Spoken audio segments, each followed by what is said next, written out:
Yes, welcome back. We're here at Lakeside Stadium in Melbourne. It's the 92nd Australian Athletics Championships and Commonwealth Games trials. I'm your host, Dave Robbo, and we're going to be bringing you the action from the evening session. And I'm down here on the Tartan couch, trackside, best seat in the house, I think. And we've got a feast of action coming up. And we've got some special guests up in the commentary box, and I'd like to welcome Matthew Lynch. Lynchy, come in. How you going, Robbo? I'm going well, thanks, mate. How are you going? Yeah, not too bad. I'm feeling a little bit better. Been a bit sick for the last few days, so not running the 400 metres tonight. Mate, that's a bombshell. So what's going on there? The lure of the live stream? I thought if I'm sick and I can't run the 4, I might as well do the live stream.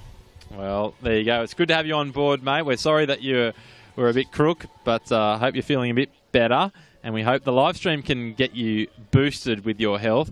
We're looking forward to hearing you call a few races. We might get you to have a bit of a look at the men's and women's 400s, which are coming up the first round later this afternoon.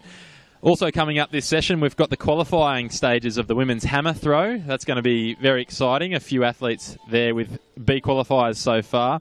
We've also got the first round of the men's 800 metres coming up as well. And we'll also be looking at the women's 1,500 metres first round. And we might get special guest Benita Willis back on the Tartan couch to help call us with that one. So thanks, folks, for tuning in. We're going to be here until 7:30 this evening. And wherever you're watching all around Australia and all around the world, great to have you on board. Don't forget you can get in touch, as always, on Twitter using the hashtag AAC14. Also, the hashtag Tartan Couch if you want to get in touch with us. Tell us where you're listening from. Take a photo of where you're catching the live stream from, and we'll give you a shout-out. And don't forget, you can also catch the live results on Athletics Australia's website, athletics.com.au.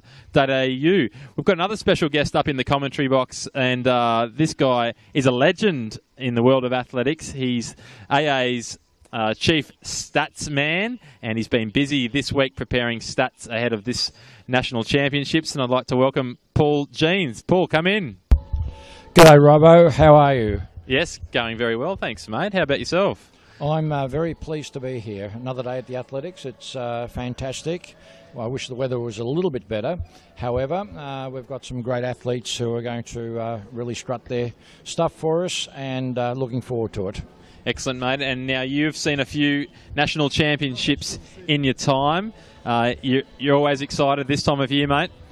Well, very much, because you are getting the best in the nation here. The only ones who will miss a nationals is generally through injury, and there's not too many of those. So the rest are here, and you get a good look at what they've put together for the whole of the season. And Paul, you've obviously studied the fields and had a thorough look at what's happening with all the events.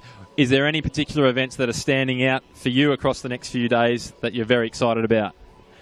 Well, basically, no single event really sort of stands out, because I love them all. However, obviously Sally Pearson running another race, and hopefully against Melissa Breen, that should be again a fantastic clash between the two. And of course Sally in the hurdles, hopefully she's going to drag the rest of the girls through, and looking for, if the weather comes good, a couple of the girls may also duck under the magical 13-second mark. Yeah, we'll be watching that one with great anticipation. The action on the track, definitely looking to heat up with the opening rounds of the 400 and the men's 800 and the women's 15. That's here this evening. We've also got some field events going on your screen just a minute ago, and we'll pull that back. We've got the men's multi-event, the men's decathlon, high jump happening at the moment, and they're just warming up at the moment, looking to get set pretty soon. But we've had some triple jump action as well, men's and women's open. And Lynchy, can you give us some updates on what happened in the men's qualification for the triple jump? I certainly can. Now, we had the men's qualification. The automatic qualification standard was 15 metres 30. We've got Alwyn Jones, who dropped a 15.72 on his first jump, so straight away got it done. Philip Sadowu, 15.67 on his first jump, and a visiting Daigo Hasegawa from Japan, a 15.45. So they're their automatic qualifiers. There's going to be 7 other athletes taking up those extra places for the final. but looks like there's a few on the high 14s. We might see those guys go through. We haven't got the full finals yet. We also had the women's triple. We haven't had any results there yet either, but hopefully those come onto our desk very soon and we can see who qualifies for that final. Yeah, very good, mate. I had a quick chat with Ireland's triple jumper. I think he's the Irish national champion, Dennis Finnegan. He was hoping to scrape into that final round. So when those athletes are named in the final qualifiers for the triple jump, we'll let you know, folks. And also with the women's triple jump as well. Now, as I mentioned, we've got the women's hammer throw coming up. Watch out for Gabrielle Nabor. She's thrown a few qualifiers to this stage already. Who else to look out for in the women's hammer, Lynchy? You've got Lara Nielsen. She's got herself a qualifier as well. Alexandra Hulley and Danny McConnell as well. They've both got qualifiers. So there's 4 at the moment. No one with an A qualifier yet, but 4 athletes with a B. So that's the story of a lot of the events so far. Lots and lots of B qualifiers, but we just need that A. And it's worth, if you get a chance, studying the qualification process. And I've actually got it printed out down here as well. Basically how it works, we need to get someone in each event with an A qualifying standard. That then allows us to take 3. So we can have 1 A and 2 Bs. We can have 2 A's and 1 B. We can have 3 A's. What you can't have is 3 Bs.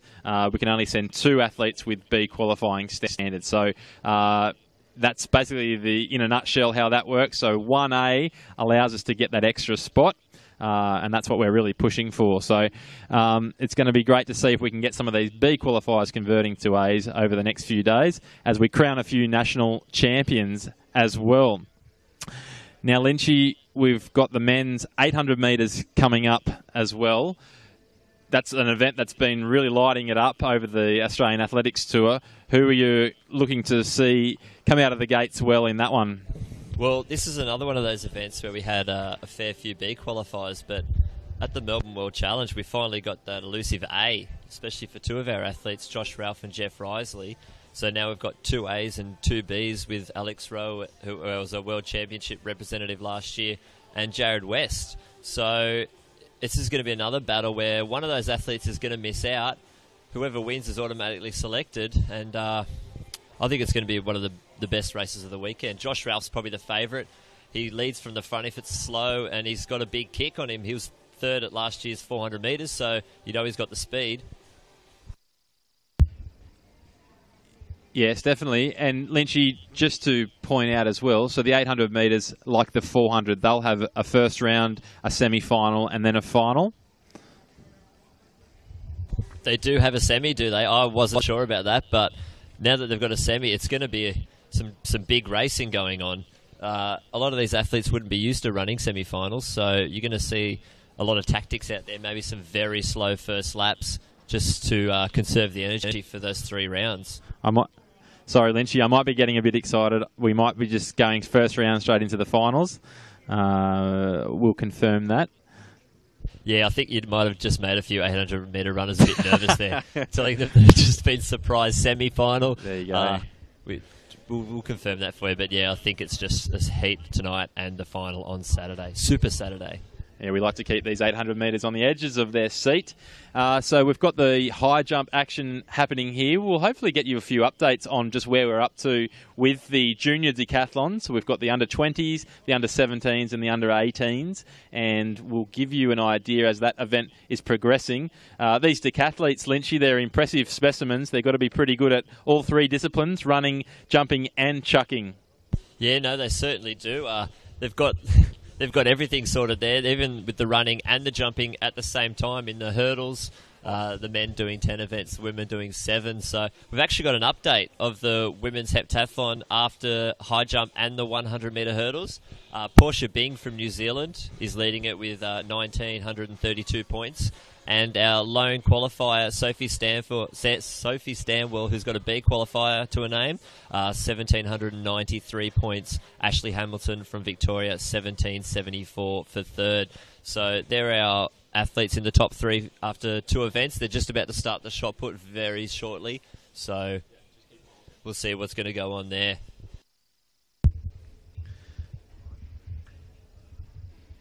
All right.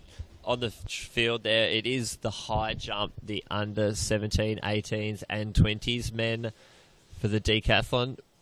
I've heard Cedric Dubler is looking for a World Junior qualifier. He was 4th at the last World Juniors. Let's see, he's been quite injured this year. So let's see, it should be his first decath since the injury. Hopefully he can get that World Junior qualifier and get a couple of months of training, hard training under his belt and perform well at Eugene, Oregon. There's a Victorian athlete clear over the bar. Yeah, the multis are going at the moment with the various different age groups. The seniors going to look very, very interesting because in the senior men we have some very good New Zealanders competing, and including Brent Newdick, who of course is an Olympian and World Championship competitor, and the only man in the field over 8,000 points. The interesting one will be who will come from Australia. Now, Steve Kane, who's coming back after injury, missed out on the last Commonwealth Games, even though he had a B standard. So Steve will be looking to improve. He's done over 7,800 so in the past, and the question now, is he back into that sort of form? It's a very large field, which means a lot of the athletes will have to wait quite a long time for all the others to compete their various events, but they generally will be going in 2 groups to hurry them up a little bit more. But it'll be a very interesting decathlon for the men, and as you said, Cedric Dubler, of course, also coming back from injury. He's an enormous talent, and if he's okay and the weather gods are kind, we should get a very good performance from him as well. Yeah, exactly. He was 4th at the 2012 World Junior Champs, and the Australian who was 2nd, Jake Steen, he's our leading qualifier so far in the decath with 7,601 points. That's his B qualifier. He did that at the ACT Champs. Kyle Cranston and Colin McCarthy have also got qualifiers, 7,394 and 7,391. So you've got those 3 athletes and Steve Kane. Should be a good battle out there. Hopefully we can get someone over 8,000 points.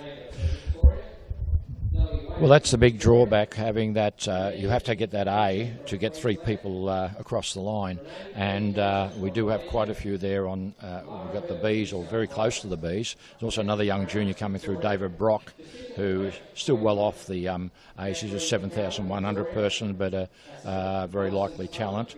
And the Queenslanders have really developed a really good group of decathletes there. So hopefully they can push each other up to a very, very good performance, and hopefully if we can get 3 away, that'd be sensational. Oh, it'd be amazing. And coming back to the multis again, if we're looking at the women's events, with only the 1 qualifier at the moment in Sophie Stanwell, and Ashley Hamilton's just a few points behind her, and everything's got to go right for her to cross the line.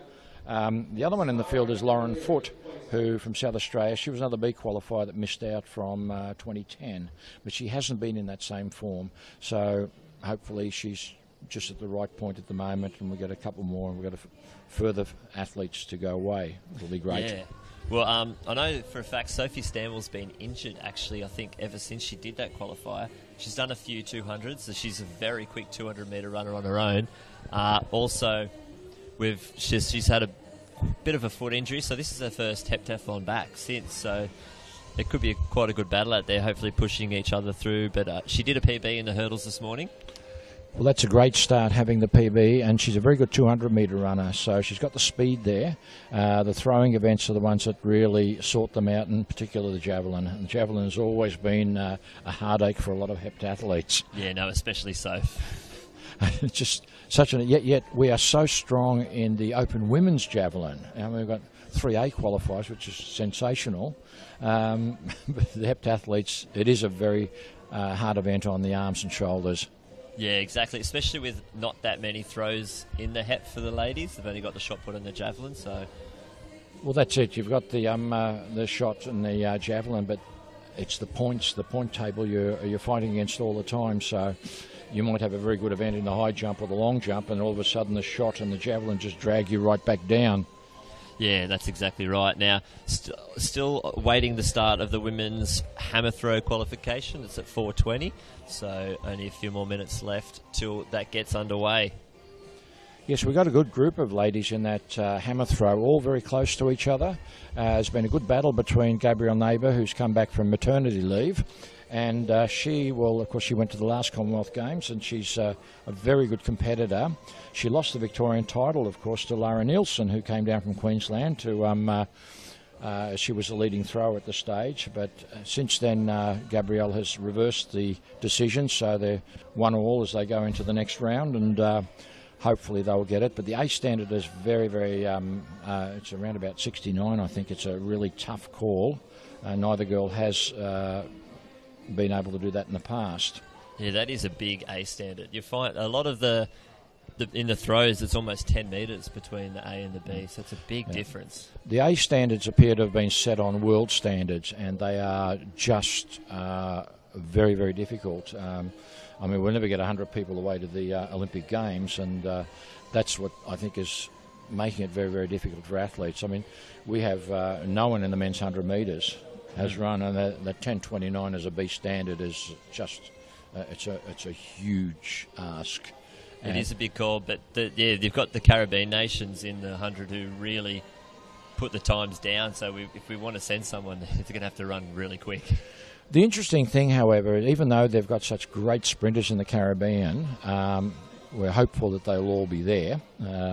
Obviously, the meet organisers in Glasgow desperately want the Usain Bolts and Blakes and the rest of them all coming there, but they're professional athletes and they work out their programs, and hopefully Glasgow has already been penciled in their repertoire for the year.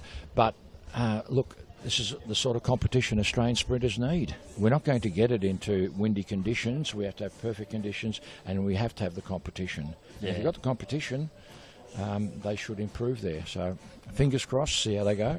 Yeah, unfortunately, it looks like a slight headwind at the moment, but the hundreds don't start till tomorrow, so maybe they can switch around. It's actually probably not bad weather for a 400. You get a nice little breeze down the back straight, build up your early speed, and hopefully fight through that lactic acid in that last 100 into the headwind.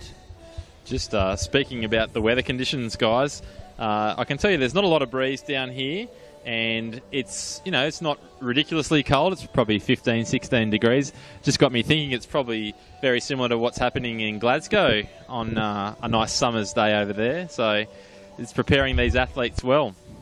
No, that's actually right. If they're going to run in Glasgow, they're going to need to get used to the clouds and the rain and the cold. So this is very good preparation for the guys. You're talking winter with those sort of temperatures. It's freezing. Lynchy will give you a hug, Paul. Okay, as long as you take notes, okay? So we've had the women's hammer introduced to the crowd here, and we're not far away, 10 minutes away from the 200 metres of the under-20 women's heptathlon, and then that'll be followed by the under-17s and the under-18s. And then we've got the long jump ambulant men and women that'll be taking place, followed by the 200 metres for the under-18s heptathlon. We've got the wheelchairs coming out onto the track at bit after 5 p.m. local time. That'll be the final of the men's 800 metres. And I've seen some of the wheelchair athletes warming up, and they're looking pretty fired up. And we'll be seeing the men's high jump for the decathlon as well. So a feast of track and field action.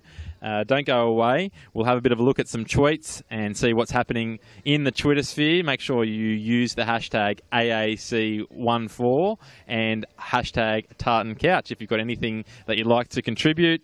You've got any inside tips or any ideas on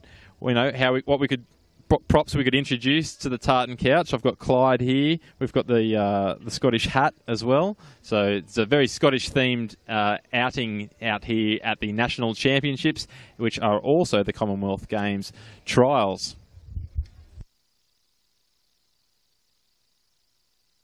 Well, let's hope that Glasgow has some very, very nice weather during the Commonwealth Games. Scotland can get quite cool sometimes in summer, but that'll be challenging for them. Twice Scotland have had the Commonwealth Games, both times in Edinburgh, and what was quite amazing, they had huge tailwinds in the ones in 1970. Not people weren't able to break records with it, but it was sensational times because of the huge tailwinds. But it was still cool. Hopefully Glasgow will put on a very, very nice summer. Oh, that'd be amazing if you could get over there in the summer and see some of our athletes drop some very, very fast times with some hopefully excellent competition in those events. Guys, just looking on the Twitter here and just seeing some updates. And I know people watching at home, you'll be just glued to the live stream. But if you did want to switch over, Fox Sports News right now, Brandon Stark, the Australian high jumper, is being interviewed. Great to see some extra media exposure for some of our best athletes. And we look forward to him doing battle with some of the other best Aussie high jumpers coming up in the next couple of days. Just looking through here, we've got a couple of tweets coming through. David Tarbotton, he's out here taking some great photos. You'll be able to get on there. Great photo from the men's high jump in the Decathlon happening there. Nick Wall, he's also got the camera. He's taking some great photos. He's working down here for Athletics Victoria. And we see a message here from Bernie at Catley63. He says, doing a great job. Can't wait to see the 800-metre boys do their stuff at 6:30 tonight. So join in the conversation, folks. There's a great photo of Jake Steen letting rip with the shot put there as well. So plenty of action to see on Twitter and also Instagram. You can check that out and using the hashtags AAC14 and hashtag Tartan Couch. And these athletes, they love to share their insights and their updates with what they're doing. And it's a great part of them being a modern athletics follower, Lynchy. It's great to see all the updates and the photos from our athletes that we love. Yeah, there's nothing better than getting the results and watching the live stream straight away instead of sitting by your phone and hopefully waiting for someone to send you a text, and or you get a time instead of actually being able to watch. So here's one of our first throwers in the women's hammer. It's Zoe Wayne from Victoria in our opening throw, and we'll follow her with, she's one of the younger ones that is competing here. Now Zoe has thrown 45.64 this year. She's only 19, and that was a PB this year. So many of the hammer throwers have actually, their best have come this year, so that'll make it a very exciting competition. Yeah, I can see in their bio, we've got a lot of very good performances from their championships, so they're all peaking at the right time. It's good. This is the time to do it. If you're going to do the qualifier, do it at Nationals.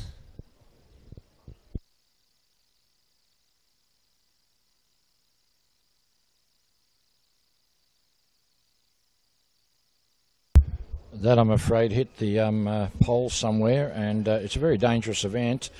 As you can see, she is now retrieving her hammer.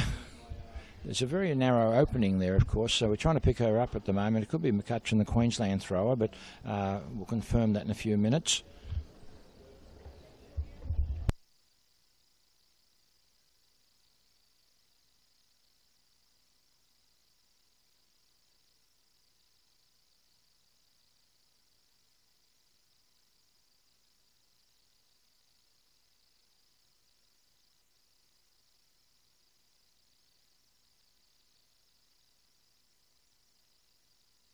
We'll come back to you in a moment. We're just checking the start sheets at the moment, and it looks like that's the first group. We'll pick up the throwers. That was Zoe Wayne. Camilleri from Queensland was the one previously. It was Emma Werner of Victoria.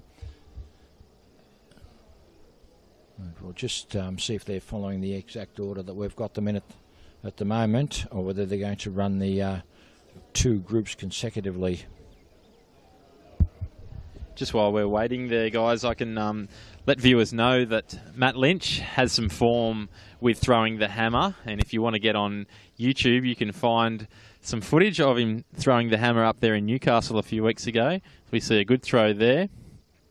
Yeah, see, that was an actual hammer that I was throwing from Bunnings, not a ball on a rope. But that was a throw from Laura Herbert right there.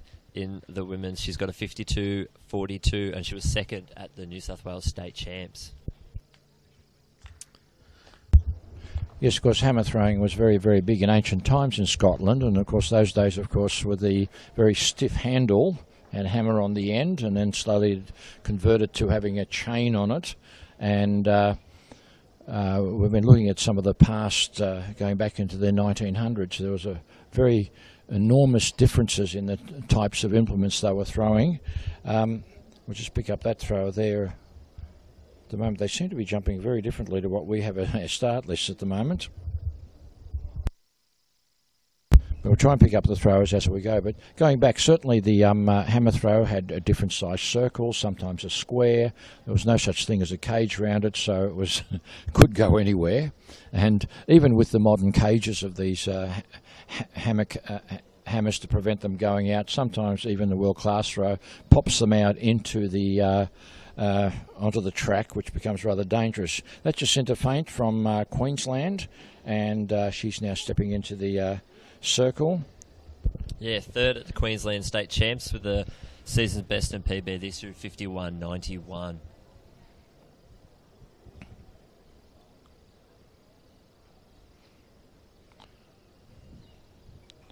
Looks to be just around the 45 metre mark. You'll find that that yellow line is the automatic qualification standard of 53 metres, so any athlete who throws over that is automatically through to the final. And if we don't get 10 ladies over that mark, the top 10 will make their way through. Yes, it doesn't seem to be that far away when you look at it from this distance. However, it's when they're trying so hard to get to that distance, and there's going to be some very good throwers who will miss out on the final. So this is a very good field. So we'll just see how even the top girls will have to really, can't hold back. They will have to put out a good throw.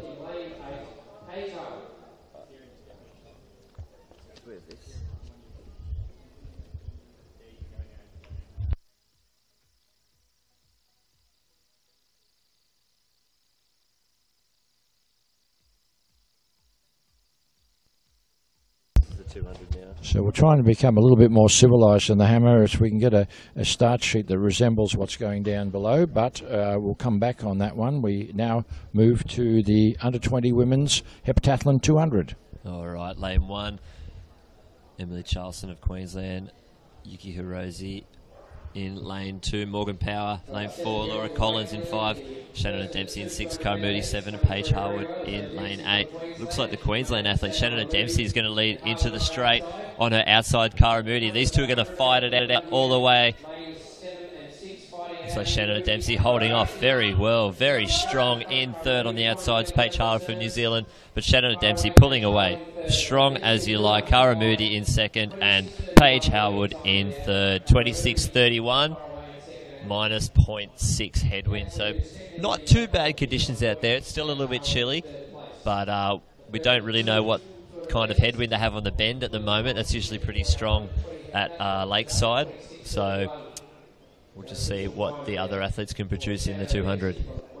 You can see the advantage of a sprinter. Shannon, of course, a very good hurdler, and Cara Moody's a very good high jumper. And, of course, the sprint came to the fore there. She pulled away towards the end.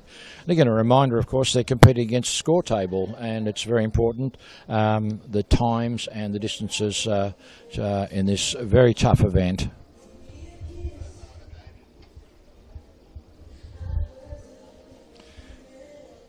So that was one of 2 heats, and of course the most important competitors here, of course, will be looking at them.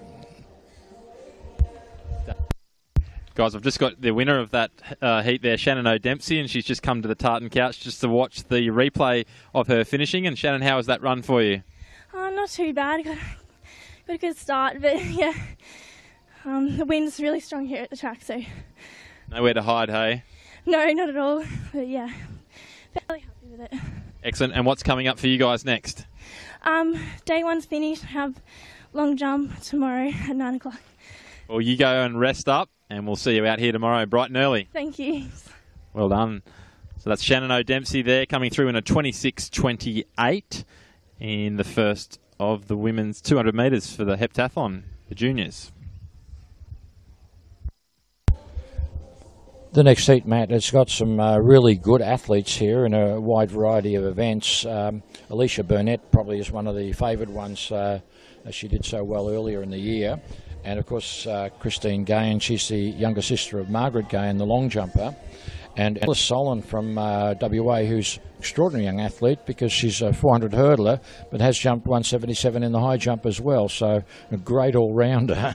Yeah, exactly. She's already confirmed her spot for the World Junior Championships in the 4 hurdles, and she was a relay runner in the 2012 World Junior Championships. So I think Cassidy Simmons also in this race has got a World Junior qualifier. So for the heptathlon, so it should be a cracking 200 in this one.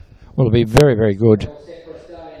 So if we look at the competitors in lane 3, Ella Solon from WA, Cassidy Simmons from Queensland in 4, Christine Gahan in 5 from South Australia, in 6 Alicia Burnett from New South Wales, in 7 Christy Malloy from Queensland, and in lane 8 Carly Whitford from Victoria.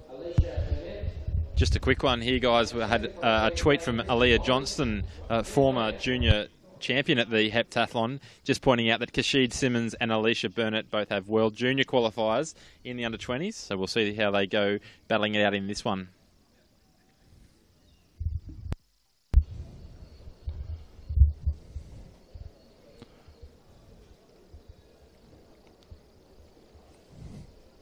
We'll try and keep an eye out on the wind in this particular race as the girls get ready for this 200, the second heat of the hip. And away they go. And going very, very strongly on the inside, we have Cassidy Simmons. She's really moving well. Carly Whitford is running very strongly on the outside. And coming down the straight now, Simmons has really run a great race here. And on the inside of her, Ella Solon with that 400 hurdles. And she's going to overrun her at the end. Just pips her on the line. Unofficial 25.59. And 0.8 tailwind for that race. So the wind is swirling around just a little bit. That's a 1.4 metre difference between the two races.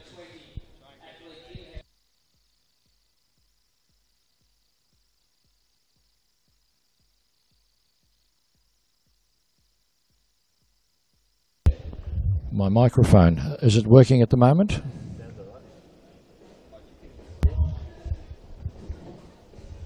Yes, Paul, we can hear you loud and clear. Great calls. Great to have you in the commentary team. Thank you very much. I think the microphone has now been bandaged up and will continue. All right, so that's both heats in the under-20s.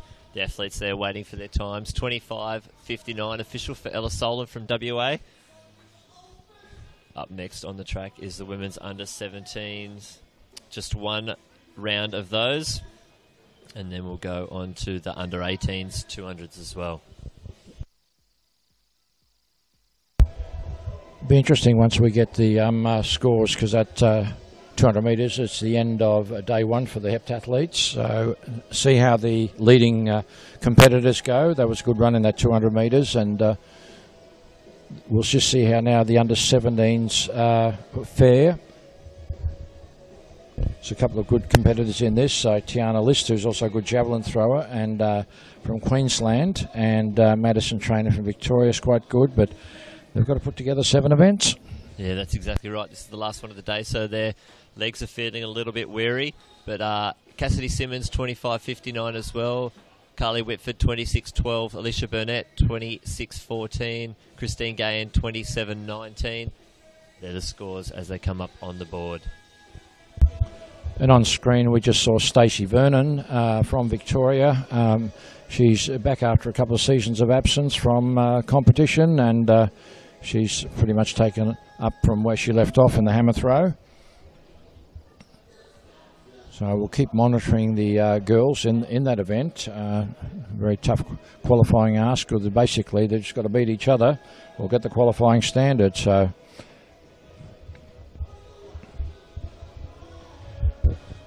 All right, up on the screen now. This is the straight final. Only one round of the women's under-17 200 metres in the heptathlon.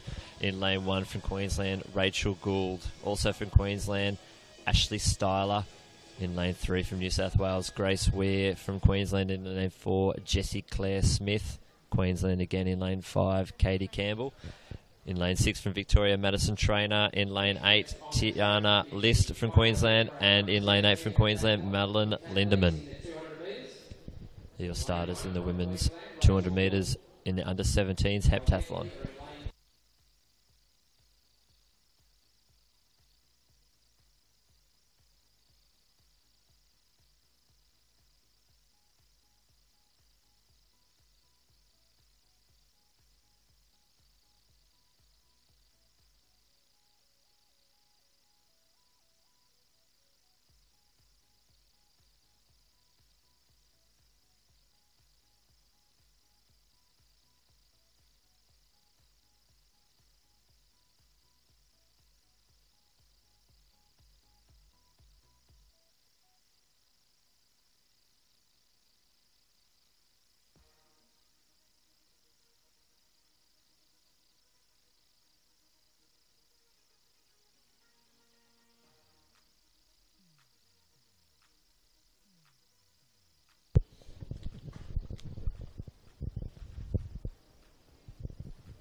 All right, off very, very... Oh, we've been pulled back. I guess we weren't off very quickly. Maybe a little bit too quickly. The athletes on their way back, a false start. Hopefully no one disqualified. Possibly one of the worst things is to get disqualified in your event in a heptathlon. No points for that event. Doesn't help.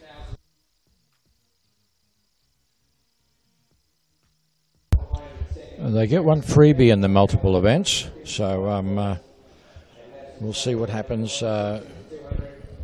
Can't tell what the call was. I think I saw a green card, so hopefully everyone's safe.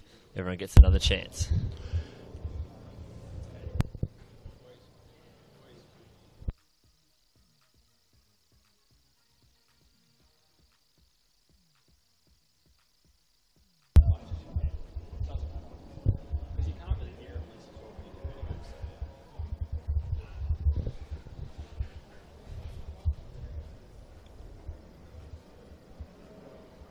All right, there we are, off nice and clean. Now there's Grace Weir in lane 3 from New South Wales, currently in second. On the outside, the two Queensland athletes, Tiana List and Madeline Lindemann, going well. But Grace Weir looks like she's going to lead it into the bend and hold on very, very strongly. She's pulling away from the rest of the field. On the inside, Ashley Styler from Queensland running well. Tiana List in third, and the other two Queenslanders behind her, but Grace Weir pulling away.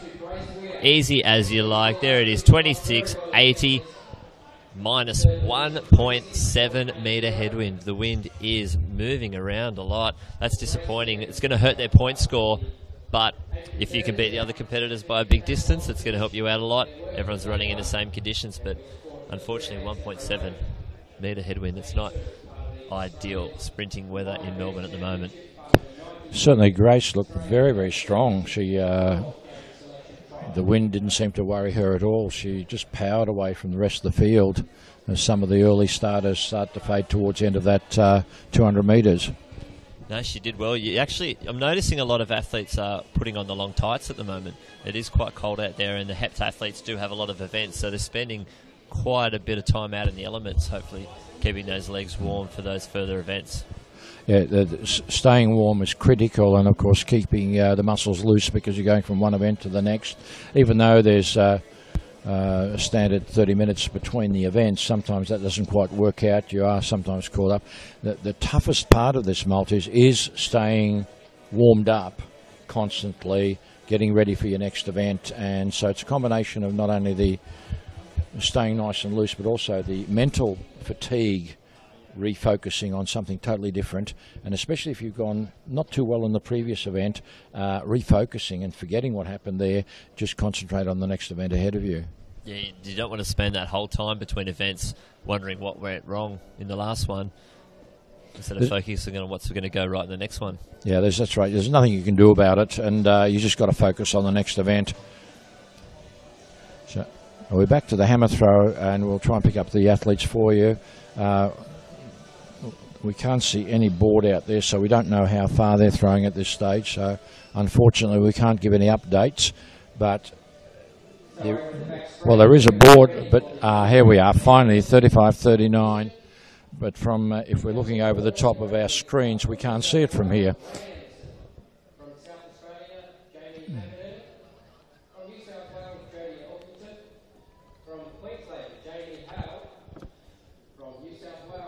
All right, at the moment, while we wait for a next throw, we have the starters of the women's long jump ambulant over on the back straight.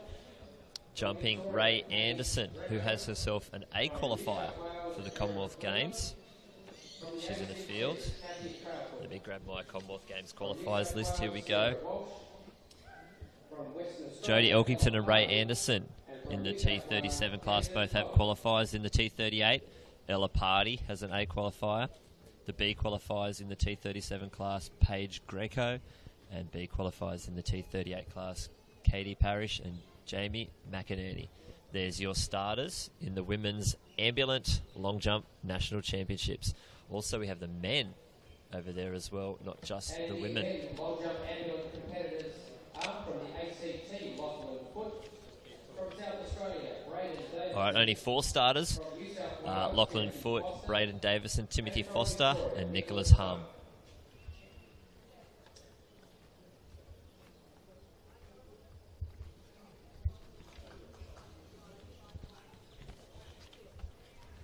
So a very large field in this ambulant long jump, and it'll take a while to get through all the competitors. And of course, it all, not only the distances, they work against the point system here as well.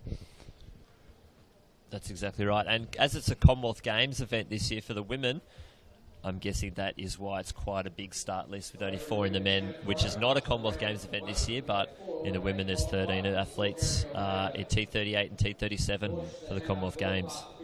There's nothing like Commonwealth Games to get everybody really excited. That goes for the open athletes as well.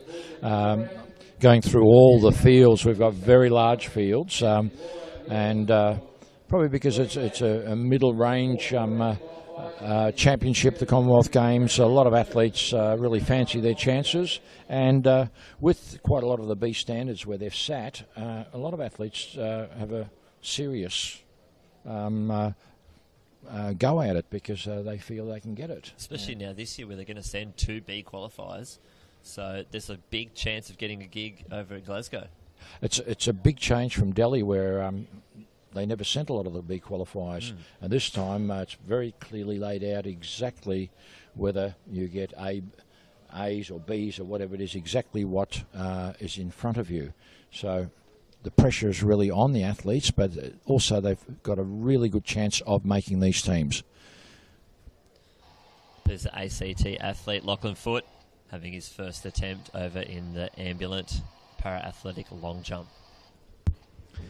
And just on the para-athletic events there, guys, we've got the women's, obviously, as you've mentioned, have a couple of starts in Glasgow this year. But for the men's, they don't miss out. For the field events, the para-athletes get a chance in the discus throw, and that's the F42 and F44 classification. So that's great to see. We'll be sending, hopefully, a full team in both of those disciplines. Well, I think it's great. In now, in the past more than 10, 15 years now, we've had AWD athletes competing originally as guests at World Championships. So that was tremendous because it gave an opportunity to a lot of athletes to get in front of a large crowd before the Paralympics really were flowing as well. They get enormous numbers of supporters, the AWD athletes, so it's terrific to see. Right. Well, that's Braden Davison on your screen at the moment too, having his first attempts from South Australia in the long jump.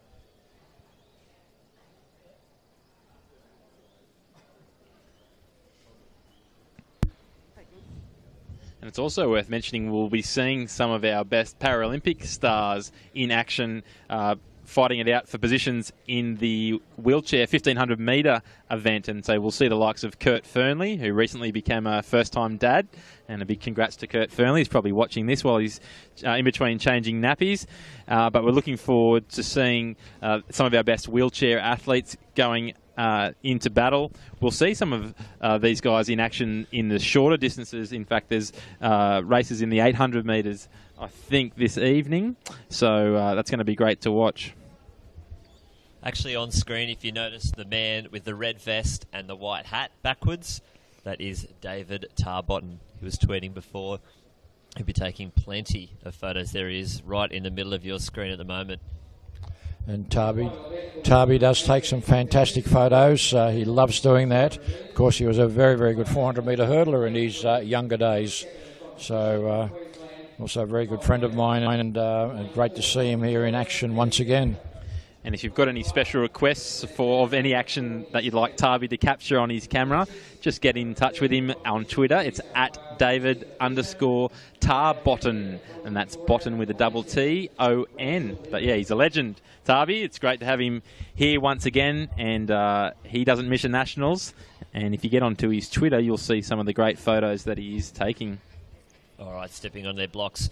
It's the women's under-18 heptathlon. Nicole Maynard in 3, Amy Benefer in lane 4, Courtney Stanley in 5, Jacinta Fisher in 6, and Rachel Lindbergh in 7.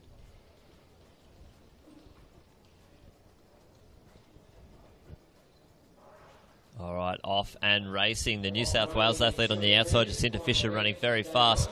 The Victorian, Amy Benefer and Nicole Maynard moving along the inside. Looks like Nicole Maynard and Jacinta Fisher are going to battle it out in the home straight. Maynard looks like she's taking it out here. It's going to be very strong running at the end. Jacinta Fisher on the outflight, but Nicole Maynard, easy as you like. Amy Benefer in 3rd, Jacinta Fisher in 2nd, 25.69, minus 0.9. Wind looks like it's settling down. Let's hope it stays that way for the rest of the races. One of Nicole Maynard's better events is she's also a very good long jumper, and she's also a very good 400-metre hurdler, which is a very interesting combination. Whereas Jacinta Fisher is quite a handy javelin thrower, so it's an interesting combination. Again, you can see the athletes come to the fore in their specialties, but the other athlete catches them up in theirs. Yeah, exactly. It's funny, we're having a few 4 hurdlers having a go at the heptathlon, it seems, with Ella Solon and Nicole Maynard as well. It's going to be a great advantage in the 800 for those girls who do 400-metre hurdles. Oh, definitely. There's the girls on the live stream right now with Robbo. There you go. Yeah, I'm joined by all the girls handing over. The live stream is just a little bit delayed on YouTube here, so I've got all the athletes leaning over and just seeing how they went. You happy with that, Renee? Nicole, sorry? Yes. You can call me Douglas. No, it was a good run.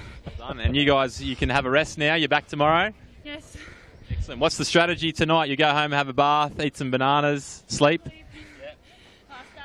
All right. Well, you guys, I won't let you wait any longer. We'll see you out here tomorrow morning. All right, up on the screen, the official times, 25.67 for Nicole Maynard. It's just disappeared. Robbo, I don't know where you got Renee from. There's no Renees in that field at all, so I think you're just making up names. Oh, look, as I said, she's got a credit on me now. She can call me whatever she likes. Dougal, that's a good Scottish name. I might call you Michael. If you want.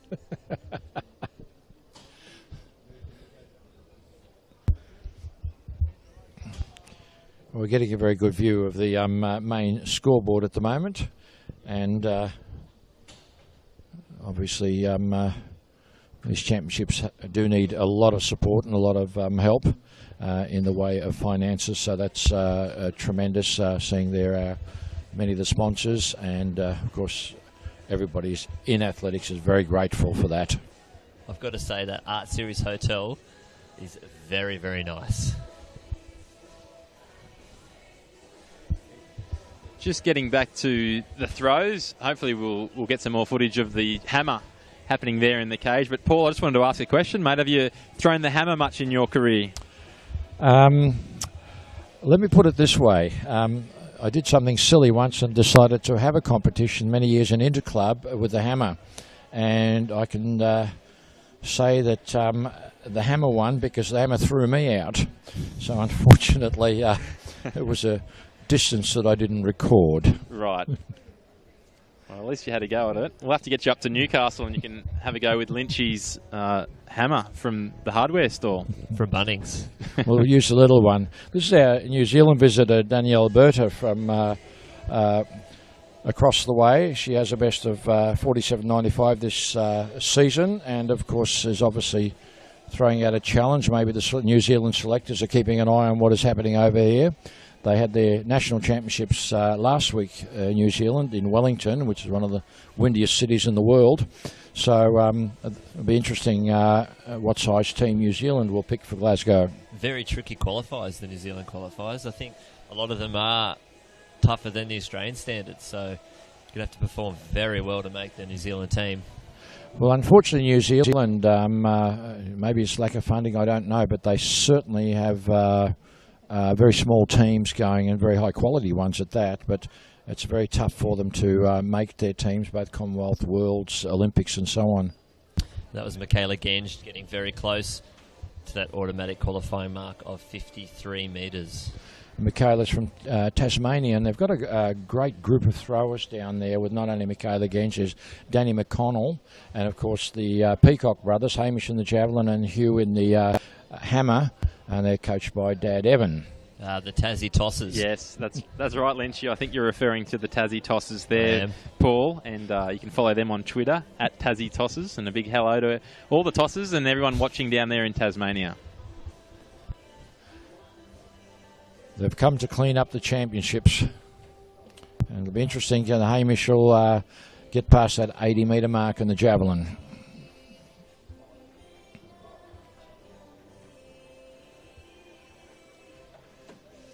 So back to the ambulant women's long jump. I'll try and long distance view of that event. That was Nicholas Hum. It looks like we've got the men's and the women's going on at the same time, I think, down the back. So we've got 4 athletes in the men. And that was the 4th, Nicholas Hum from Victoria. And guys, I can tell you that the sun is poking through down here. I'm actually getting a little bit of glare and requiring probably some sunglasses and sun cream. So I don't believe it. No, it's fact. That is actual fact. I reckon I'll probably get a little tan by the end of today as I get a little wink from Reid McCracken, and isn't that a special thing to get down here trackside? He's joined by some of the other wheelchair athletes, and they're getting ready for an 800 metres. We might see if he's up for a chat. Oh no, the officials want him. I think the girls have rattled you down there. We'll wait for the sun to sort of swoop over, but it does seem a little lighter. UV index has just gone to 8 at least. I can see some blue sky sticking its head out, so fingers crossed that opens up a little bit bigger, and we'll see some for those 400 and 800 metre heats later on.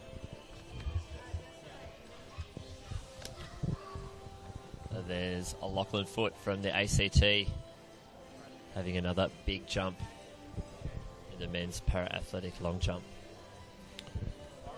And we can see some of the wheelchair athletes. You just saw a glimpse of one of them warming up for their event. So, of course, at the moment, here he is, one of the athletes warming up now. And quite amazing what speeds they get up to. I think that's the red-headed Sam Carter on shot there. And also out on track, a little bit behind, we've got Reid McCracken. And Luke Bailey, he's from Wingham, just west of Taree. And hopefully we get a shot because it's almost an orange-yellow coloured wheelchair. If we can get a shot of him coming around, but we're back onto the ambulant long jump. Yeah, that's the South Australian Braden Davidson.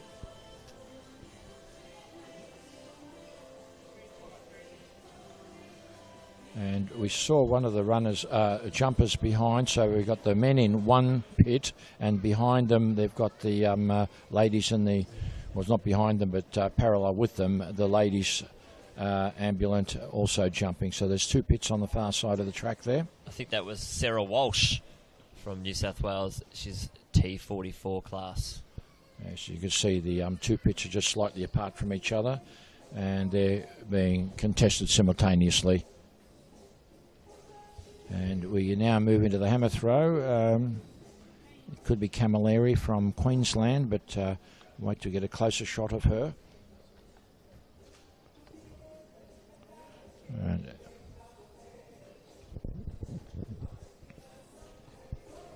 it is Samara Camilleri, as best of 41.04 this year. She's 19, so she'll hope to improve. After day 1 of competition of the women's as Timothy Foster's on the runway. We've got an updated point score from the Heptathlon. We have in the under-18s, Nicole Maynard is out in front on 2,996 points. What do we go with? What's on the screen at the moment? That's the under-20s. Alicia Burnett at the moment, 3,210 points. Cassidy Simmons, 3,104. And in third, Shannon O'Dempsey, 2,985. They're your first three in the women's under-20. We can go to the women's under-18. Nicole Maynard, 2,996. Rachel Limberg, 2,981. And Jacinta Fisher, 2,852. In the women's under-17, Ashley Styler, 2,810. Grace Weir from New South Wales, 2,686. And there it is on the board. Madison Trainer, 2,459.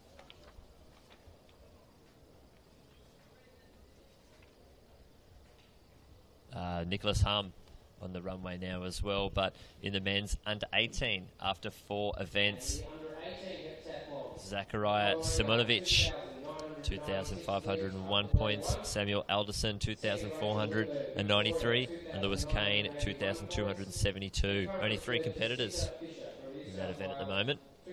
Same as the under-17s. Matthew Hosey, 2,650.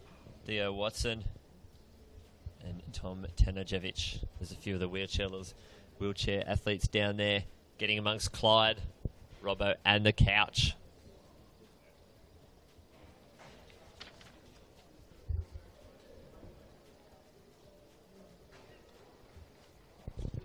That's a good jump there by Hum. He's looking very happy with the outcome. Hopefully we might get a picture of the board there. Do have a board over there, but later on. But he seemed extremely happy with that jump. Probably needs a little bit more extension on his landing, and he'd get much further out as well. That's Ray Anderson having her jump. She's one of the athletes with an A qualifier. She's jumped exactly 385 in the T37 class for the women's long jump.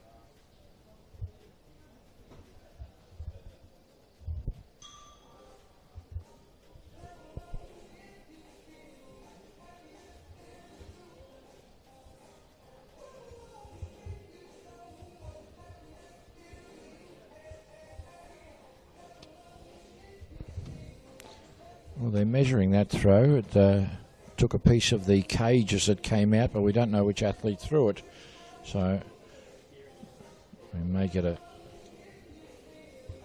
view in a few moments of the women's hammer throw. There we go, back to the competitors. And it looks like Alexi Brown is waiting for her throw before she goes in, while we've got a thrower in the cage at the moment. And we're getting a good view of the split screen on the ambulant long jump and also the women's hammer throw.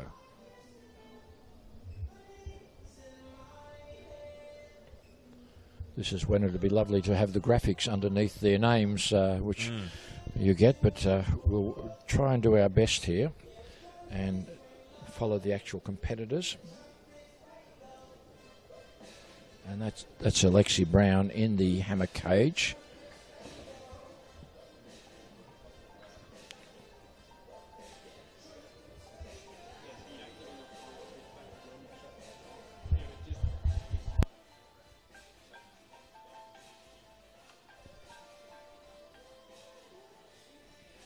All right, on the runway in the women's ambulant long jump, looks like Jodie Elkington from New South Wales. I think she has herself a qualifier as well. She's jumped 4 metres 37, well over the 3 metres 80 that she needs for the Commonwealth Games.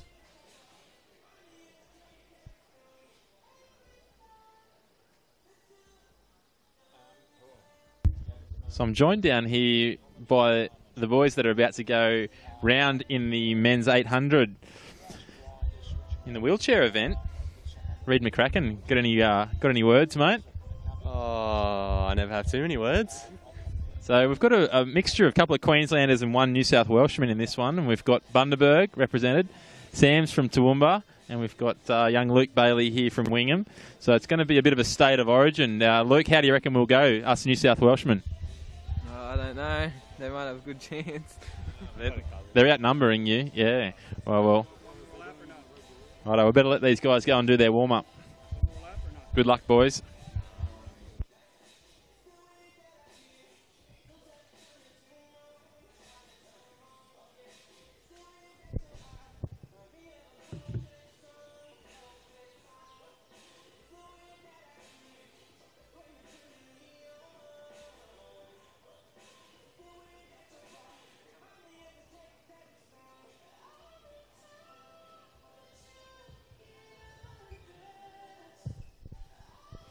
On the screen there, you see our open men's decathlete athletes warming up for the high jump.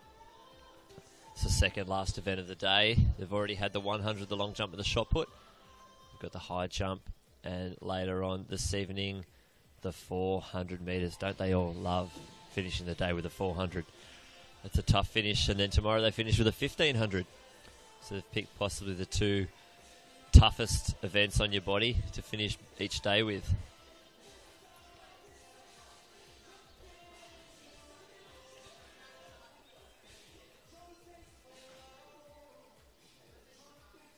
A little bit of a misfire there in the women's hammer. That looked like Alison Spong, who just threw, but unfortunately that'll be a no throw.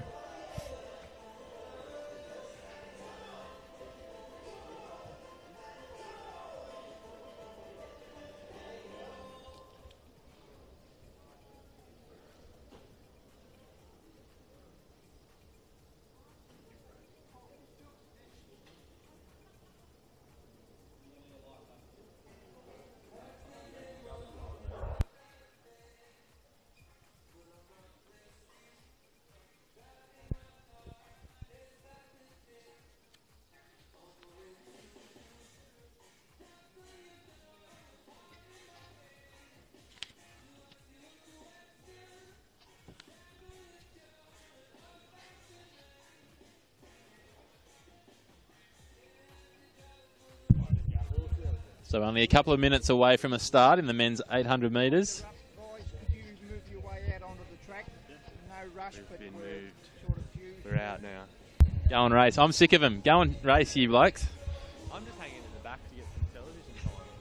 He's a poser, McCracken. He's on Channel 7 every other day, hanging out with his mate Koshy. And here he is lingering in the back of the Titan Couch live stream. They're very talkative. They're very talkative before the race, so they're going to be that talkative after the race. I suspect not, Lynchy. Well, you might have to get the mic right in their mouths and see what they have to say after. That's right.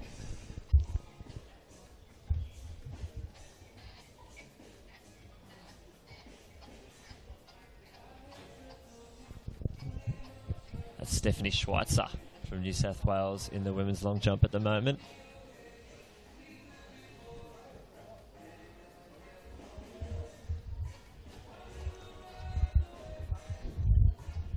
Actually, Schweitzer, the other year ranked amongst the able-bodied athletes, and I had been wondering what had happened to her, but she has been obviously competing, but we're not getting any performances through. And in the hammer throw you just saw in the background, there's Mickey Gens from Tasmania just through. Very close to that automatic qualifying mark.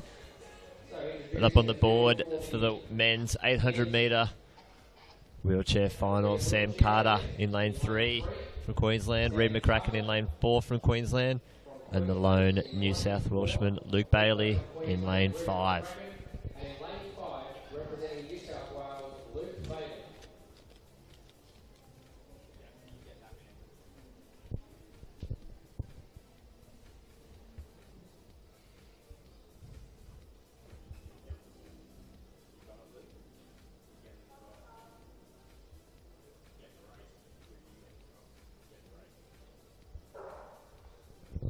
All right, off they go.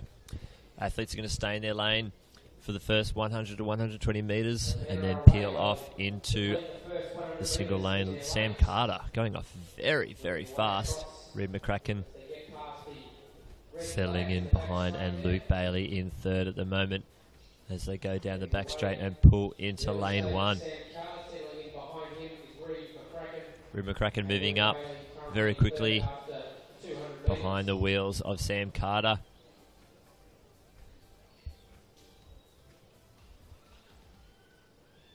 Sam Carter and Luke Bailey are both in the T54 class, McCracken in the T34 class. There we go, we just heard Sam Carter in the T54 class and Reid McCracken in the T34 class as they go through the bell. 57.06 Sam Carter. Right behind him is Reid McCracken, and just coming through the bell, the New South Wales athlete Luke Bailey. Carter's pulling away from McCracken at the moment, down the back straight, looking very, very strong. Only 250 to go. Going through 600 metres in around 124. Reid McCracken almost 50 metres behind at the moment, and Luke Bailey, he could be closing on Reid McCracken, but Sam Carter, only 100 metres to go. He's got this race won. He'll be the national champion in the wheelchair 800 metres. There he is, just in the screen behind Reid McCracken, coming into the home straight, and not far behind him Luke Bailey, but crossing the line. 1:52.64 for Sam Carter.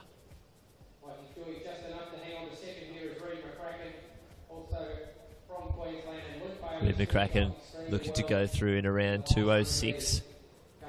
And here comes Luke Bailey, just over 2 minutes 10 seconds.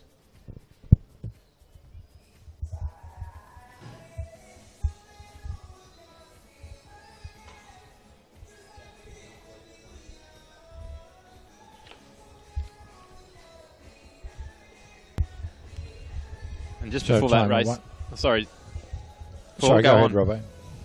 I was just going to say, just before that race, we found out that we had 2 Queenslanders in the race, and the third racer actually supports Queensland, so it was a Queensland clean sweep there. But the boy from Toowoomba, Sam Carter, taking that out from the boy from Bundaberg, Reid McCracken. We might get a quick chat with Reid. Doesn't mind the media. Come on around, mate.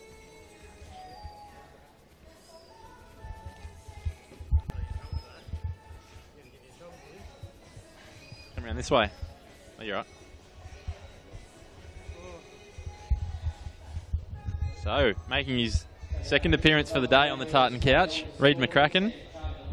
How was that race for you, mate? 2-lapper, blew some cobwebs out? Oh, too much. Too many laps. One too many laps. Was it? Now, you're saying, how much racing have you been doing lately, mate? This year's been sort of a quiet year, my last year of school, so haven't done too much. January and this now, so Switzerland in May, and that'll pretty much finish my year. And mate, you're from Bundaberg. I imagine it's a little bit warmer than that up here. You must be freezing in that singlet. I come and I had like this shirt, a shirt, jumper, left Bundy it was 31 degrees, and I got here at 14. I can't handle it. I've got to go home. If anyone's got a jumper for Reid McCracken, come down to the tartan couch. The boys are a bit cool. Mate, have you been on Sunrise lately? Bit on the bit of the outer at the moment. Need to get back onto Dave and see if he can get me on there. Well, mate, the Tartan Couch show is actually replacing Sunrise pretty soon. We're unofficially hearing, so we might be able to get you on as a special presenter. So I heard, yeah, and I've heard that. So privileged to be on the hunt. Goshy, we're coming to get you, mate. Well done. What else are we going to see you racing in over the next few days? I'll do the 1 to 400, so a little bit less than this. Thank God. Well, that look like taking it out of you, so we look forward to seeing you on the sprints. You didn't get that last 100 on this, did you? You missed that. I think it was there, mate. Oh, no. You can't hide. Have to. All right, mate. Go and have a warm down. We'll see you again soon. There's Reid McCracken.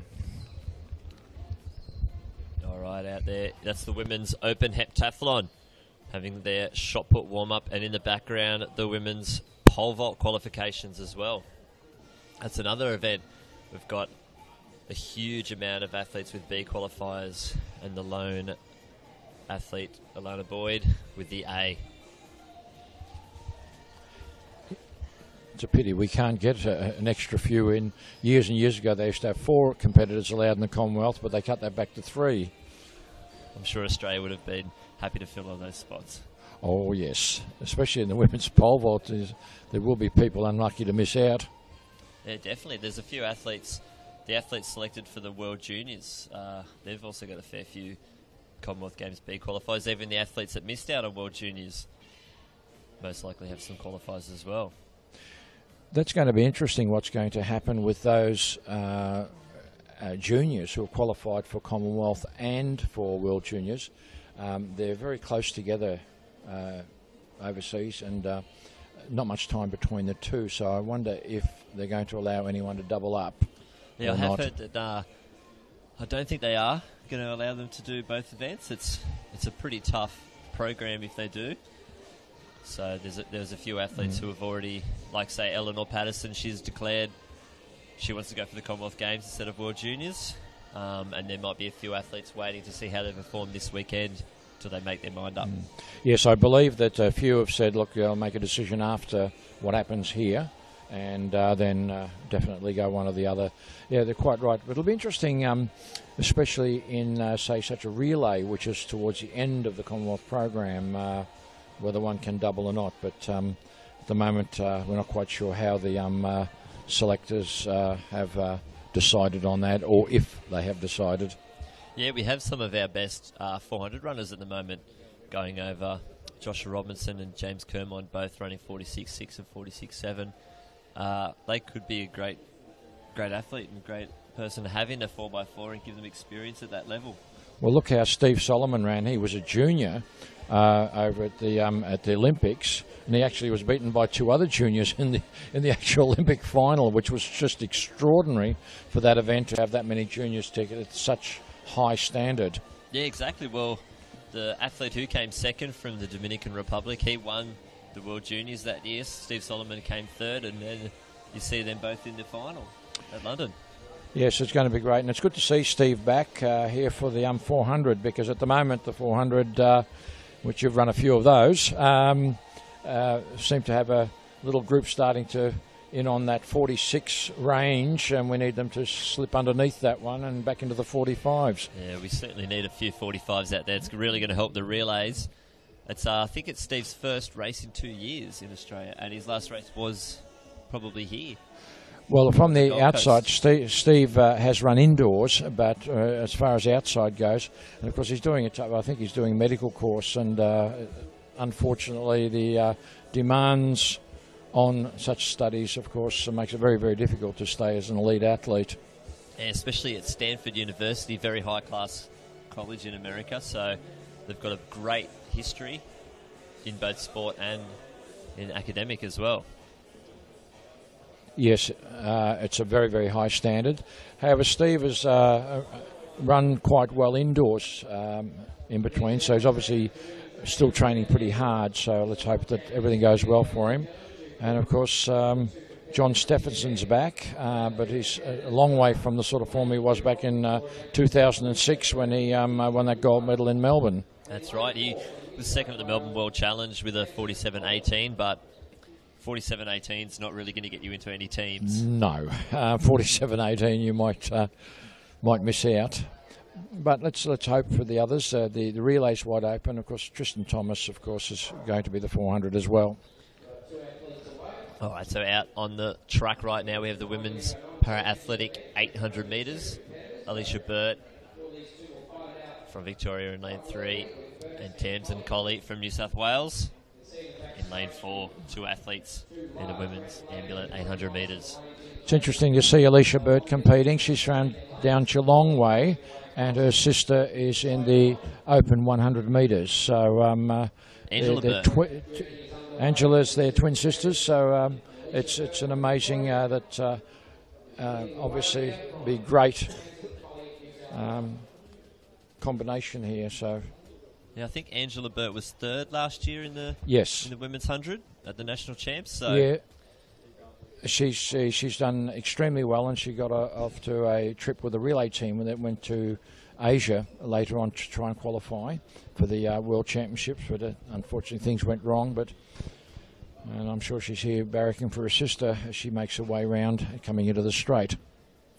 Yeah, it looks like she's separated herself from the New South Welshman, Tamsin Colley.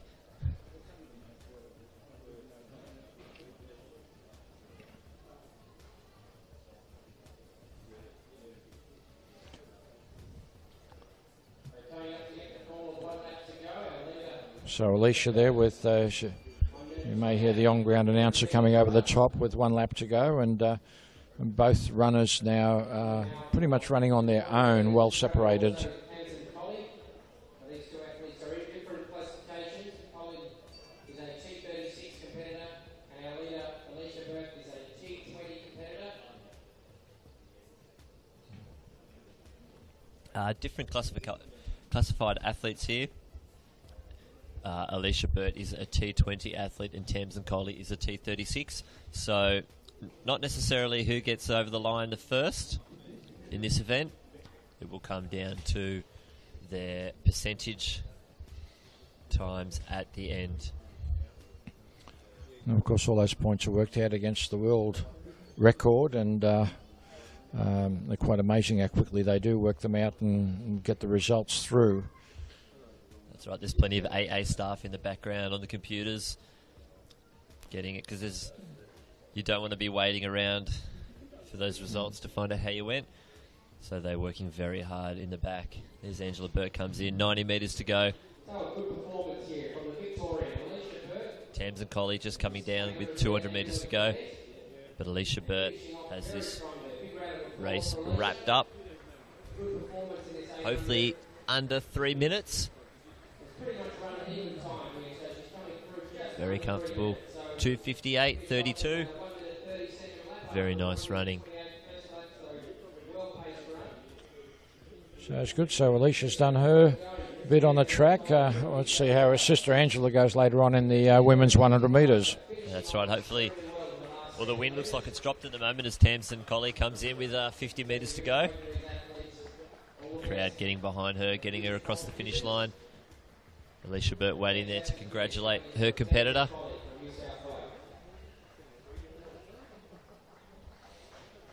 Well done to Tamsin.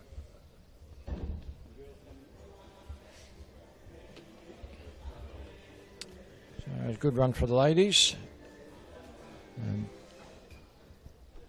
And we've still got in progress the ambulant women and men's long jump, which is still in progress on the other side of the venue.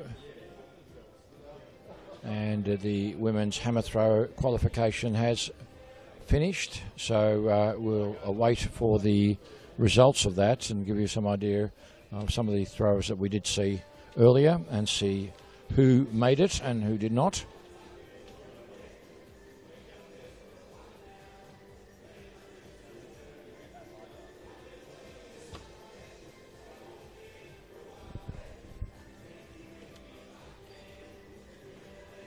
We've also got the men's Decathlon high jump going, and as we mentioned previously, some great specimens, these athletes, and they're just performing their best jumps here. Coming into the later stages, looking at it, I think we're up to 1.80 m, so we'll keep you posted with how that's going. And just hitting the track right now, we've got the junior decathletes. They'll be taking on the 400 metres in about 10 minutes. Starting with the under 20 men, followed by the under 17 and under 18 men. And then following that on track, we'll have the first round of the women's open 400 metres. And we're looking forward to seeing the names like Annalise Ruby and Caitlin Sargent, expecting another ding-dong battle come final time in that event. It'll be interesting how the women's 400 metres does go. That's a great lineup, and hopefully some of the others like Morgan Mitchell will come through. And obviously we're looking for a 4x400 metre team in Glasgow. I'd say Lauren Bowden could get herself in there, and maybe Jess Gooley as well has a qualifier in the 400 hurdles. Well, both of them in the 400 hurdles, and they're both running quite well over the flat. So, but to be really realistic, we really have to get these girls under 53 seconds and getting a good group of them in there so they'll be competitive. Yeah, that's right. Last time in Delhi we had a lot of runners in and around the 52 low, so that's what we're kind of looking for this year. We've only had one athlete, Annalise Ruby, under 53 seconds this year, so hopefully we can get a few more under that barrier. And Caitlin Sargent has the ability, so if she gets into the right race and put it together, it'll be really, really good.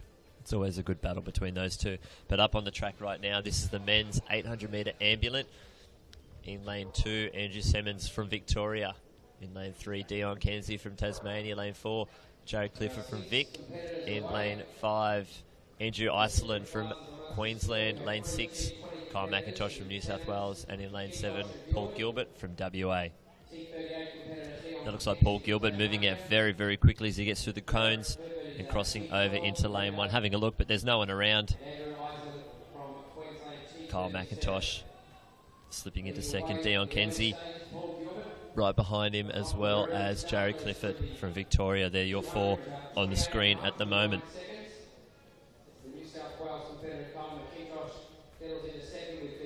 So Gilbert's gone pretty hard at the start. They're starting to close the gap a little bit on him now. But he's still got a little bit of breathing space there. Kenzie coming through nicely. Dion Kenzie looking very strong. He moved around McIntosh. And hopefully he can tack onto Gilbert. Break up that 3 metre, 4 metre gap there as they go through the bell. 60.84 for the first lap. That's very, very fast. The Queensland, the WA athlete Gilbert really starting to pull away now. Seems he's got a new lease of life. He's really pulling right away now as they go into the back straight. Certainly has. He's got almost 15 metres now. And Dion Kenzie, the Victorian Clifford in 3rd at the moment, and McIntosh sitting right behind him in 4th.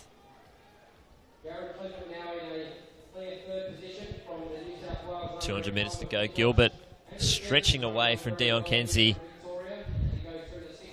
Let's see, Dion Kenzie looks like he's starting to wind it up though, as they come in with almost 120 to go. Gilbert, can he hold on all the way? Looks like he should have this very comfortable. Clifford from Victoria looks like he has the 3rd place wrapped up as well. There we go, Gilbert leading from the gun. 2:05.59. Dan Kenzie in 2nd, Clifford 3rd, and McIntosh in 4th. Andrew Simmons from Victoria, they're crossing in 5th place. And coming into the straight, Andrew Iceland taking out 6th position.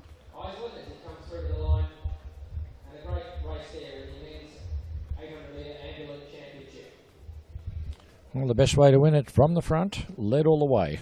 That's right. You don't get it mixed up with all those tactics if you just go out and take it out hard. That's right. He has nothing to answer. He's gone all the way. Catch me if you can. And he certainly, it was quite amazing because he got a new lease of life in the second lap there. He just started to pull right away. He certainly did. It looked like they were catching him with about the first 300, but when he heard the bell, he just turned it on and they couldn't answer. And Kenzie was working hard behind him, and I thought, yeah, quite right. It looked like he might haul him in, but there was no way. So a great run by Gilbert.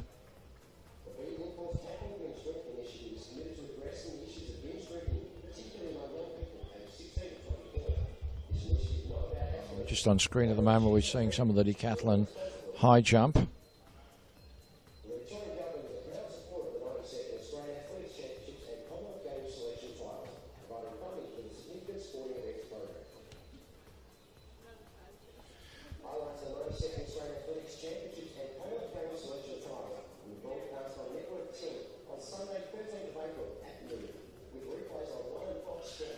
And of course, this is the open decathlon high jump that is in progress at the moment.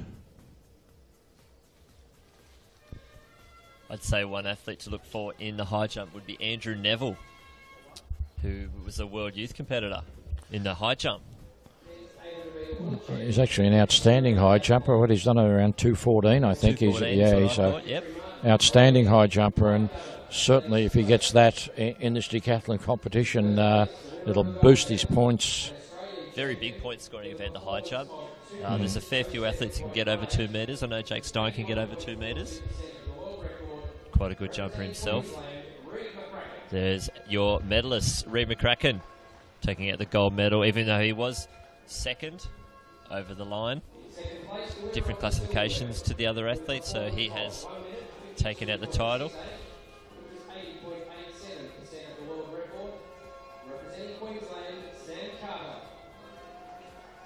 Sam Carter from Queensland taking out the silver medal. Third place winner of the bronze medal with a performance of 2 minutes 11.12 69.49% of the world record, representing New South Wales, Luke Bailey. And Luke Bailey, the lone New South Welshman who we found out actually bags for Queensland, so he might as well be a Queenslander in third.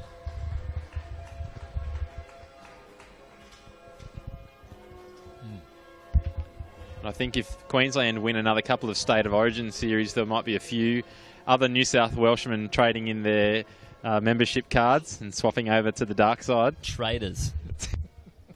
Send them north. And event about to get underway is the Women's Discus Ambulance Championship. Your competitors are from Queensland, Sarah Wesley, Johnny Thompson from Victoria. As I see Josh Ralph just doing a little warm-up here. He's got the Santa Monica Track Club shirt on, the sunnies on. Big smile. Be getting ready for the men's 800 metre first round. And he loves this track. 2 from 2 in the 800. A win at Zatopek, which was really a big breakthrough for Ralph in the 800 metres. And then a big win over Jeff Risley and Alex Rowe 2 weeks ago at the Melbourne World Challenge. So he's on fire. Got the A qualifier. We'll see what he can do working through the first round and then into the final.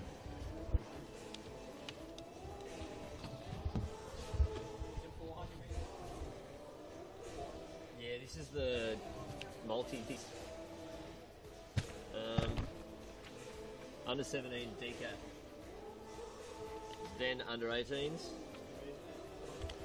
Certainly, you're talking about the 800 metre competitors. I think there's going to be some very interesting heats because there are some really good athletes in amongst this field. So the top runners will certainly, Robbo, will have to really be on their toes, not to get into a bad situation and either get boxed in or suddenly be outkicked by someone who probably is not a good runner. So they'll really have to be alert in the heats.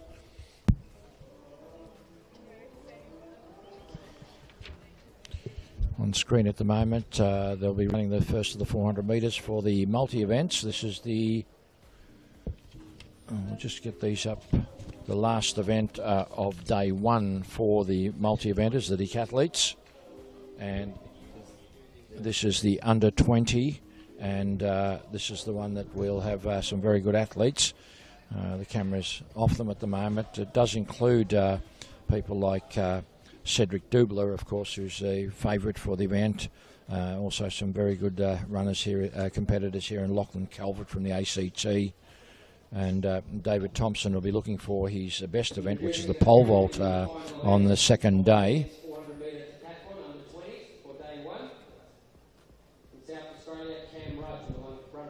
All right, so in lane 1, Cam Rudge from South Australia.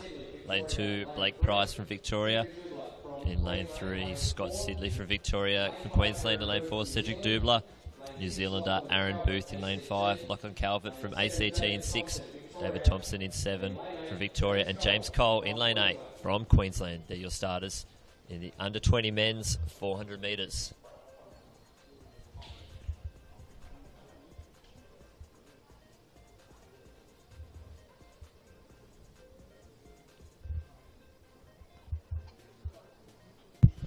Great to see the open decathletes firing up for these juniors.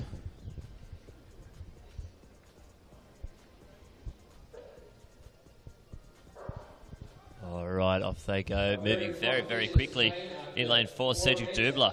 Moving along on the New Zealander, but the ACT athlete, Lachlan Calvert, already gone past the stagger of lane 7 and moving up to the stagger of lane 8. Dubler moving very, very smoothly down the back straight. Looks like we've got a race into at the moment between the ACT athlete, Calvert, and Dubler as they come in with 200 metres to go. This is where the 400 makes or breaks you. But Calvert on the outside looking very, very strong. Dubler on the inside holding as well. And on the outside, James Cole. But Calvert has entered this home straight. Dubler very, very comfortable. And the New Zealand athlete moving fast. But there's our David Thompson coming on very quick. 49.85 for Lachlan Calvert. That's a very smart time. Not happy with it, but He's taken the win and hopefully put a big enough gap. He's come straight over to the tartan couch. Let's have a chat. Lynchy, you'll know all too well what it's like trying to have a chat after you've done a 400 metres. I wouldn't dare do that. You wouldn't want me to vomit on or around you, so that's probably a good idea. Cedric Dubler, 50.72 in second place. He certainly Dubler looked pretty in at the end of that 400. He really felt that one. Great run there by Calvert. He's a good little decathlete, went very well in the Nationals last year, and that 49.84 certainly will make him very happy. There's Aaron Booth from New Zealand, 51.90. David Thompson, 51.97. Lynchy, just a quick one down here at the ground. We've just heard from the official there's been a report on the race. So the athletes are just holding here at the moment, and we'll wait to see what that is all about. But Cedric Dubler in the bright yellow spikes. He had a great win in his run in the 100 metres earlier today, and we might even see if we can get a chat with him. Well, let's hope all the athletes are safe and we don't want to see any disqualifications, especially in the multi-events. No, hopefully, usually we've got that somebody may have either stepped on the line or actually stepped inside. Hopefully that didn't happen. So it'd be a terrible way of, in a decathlon, to lose out.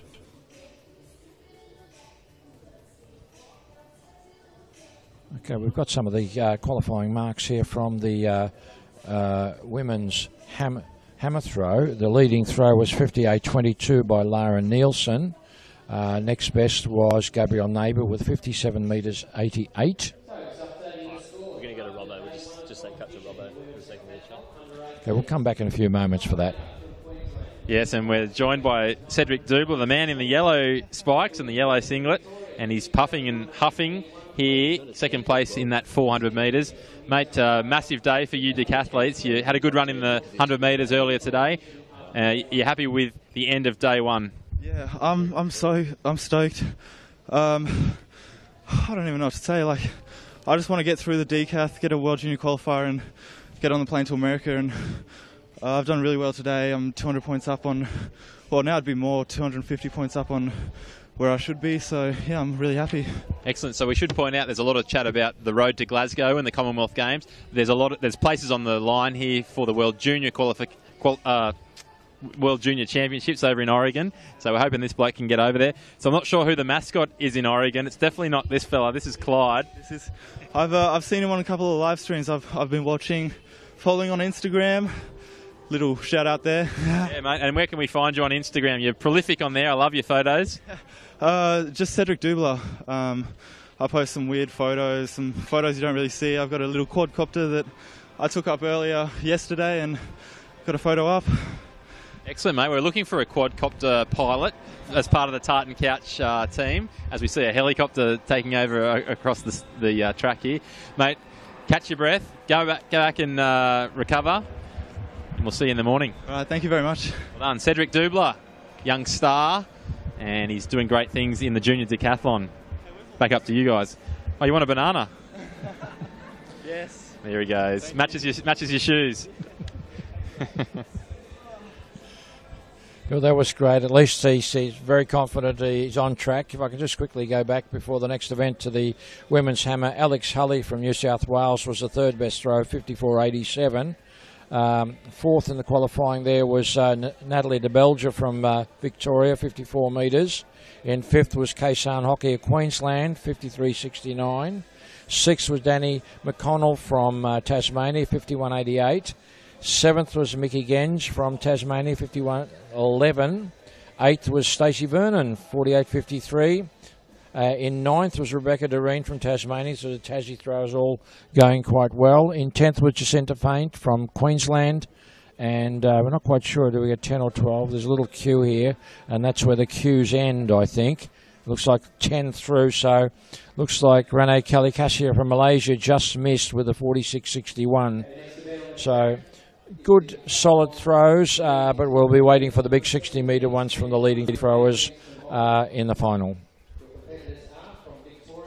All right, so up on the track again. We have the men's under 17, Decathlon 400 metres, and also the men's under 18 on at the same time. So in lanes 2, 3 and 4 are the under 17 athletes, Tom Tanajevic, Theo Watson and Matthew Hosey. And in lanes 6, 7 and 8 are your under 18 athletes, Lewis Kane, Samuel Alderson and Zachariah Simonovic.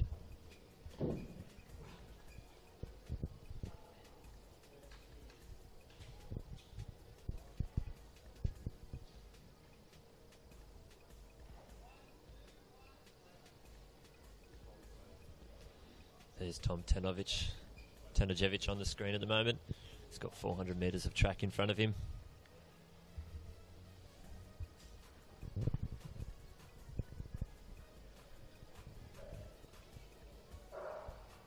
All right, they are off and away now. Remember, this is a race of 2 different age groups. Both Tasmanian athletes going about very well. Samuel Alderson moving past Zach Simonovic, and Matthew Hosey on the inside, moving very quickly. Seems to be very even. Apart from Samuel Alderson on the outside, is streaking away from the rest of the field. The Queenslander in the under-17s, Theo Watson, moving very quick through that 200-metre mark. This is where the race starts.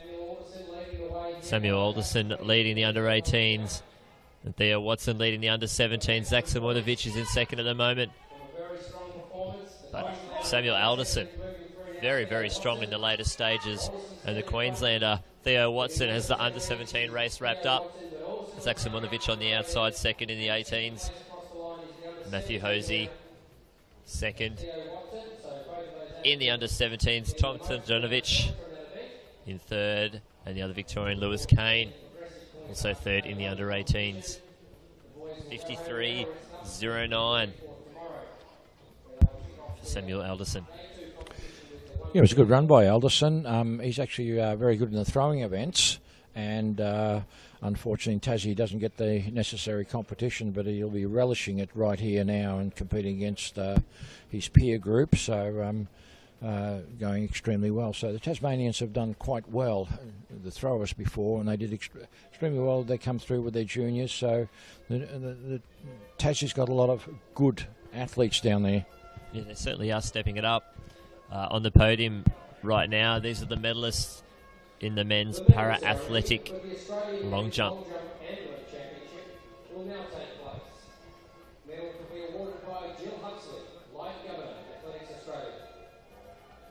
In first place, the winner of the gold medal, an Australian champion, with a performance of 6 metres, 88, 91.98% of the world record, representing Victoria, Nicholas Hum.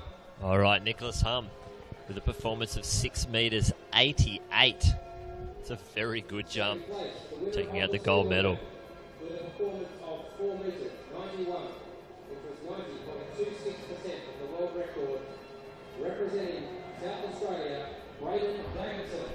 Yeah, that was a great jump, and I think that could have been the one when he came out of the pit. He looked very, very happy with the performance. So 6.88 was terrific.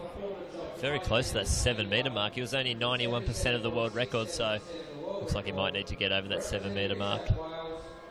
But there's Tim Foster, the third place getter in the men's para-athletic long jump.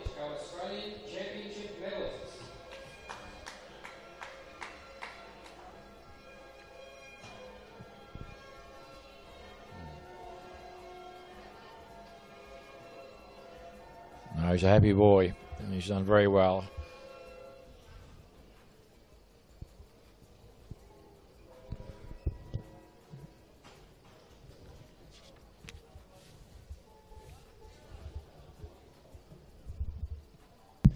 Yeah, look on the screen now, we see a tweet coming all the way from Canada, an important part of the Commonwealth, and it's Brad Fisher. You can follow him at @fish_Brad. And this was in response to his sister, Jacinta Fisher. He says, well done, Jacinta. Big bro cheering you on all the way from Canada. #kill, #hero. And he's got a great little picture there. And Clyde features. So big shout out to Brad Fisher and everyone watching over there in Canada. And this is what you're up against. The opposition when we get to Glasgow later this year. There's a healthy rivalry and a love between Canada and Australia on the sporting scene. So, yeah, big hello to all the Canadians out there. Robbo, you've got about 50 flags down there. Have you got a Canadian flag down there? I don't. No. Oh, mate. No. So I love my flags. We've got Australia. We've got the Saltire of Scotland. And we've got the green and gold Aussie kangaroo. But we don't have the maple leaf of Canada. That's all right. Well, that's one to get, I think. Yeah, you'll have to get one for the Canadians. They're going to have a very, very strong team in Glasgow. Their athletics has improved out of sight over the last few years. So we're now moving on to the women's 400 metres open. You're going to find Caitlin Sargent. Matt's starting to get very excited. This event has got very close to his heart. 400 metres.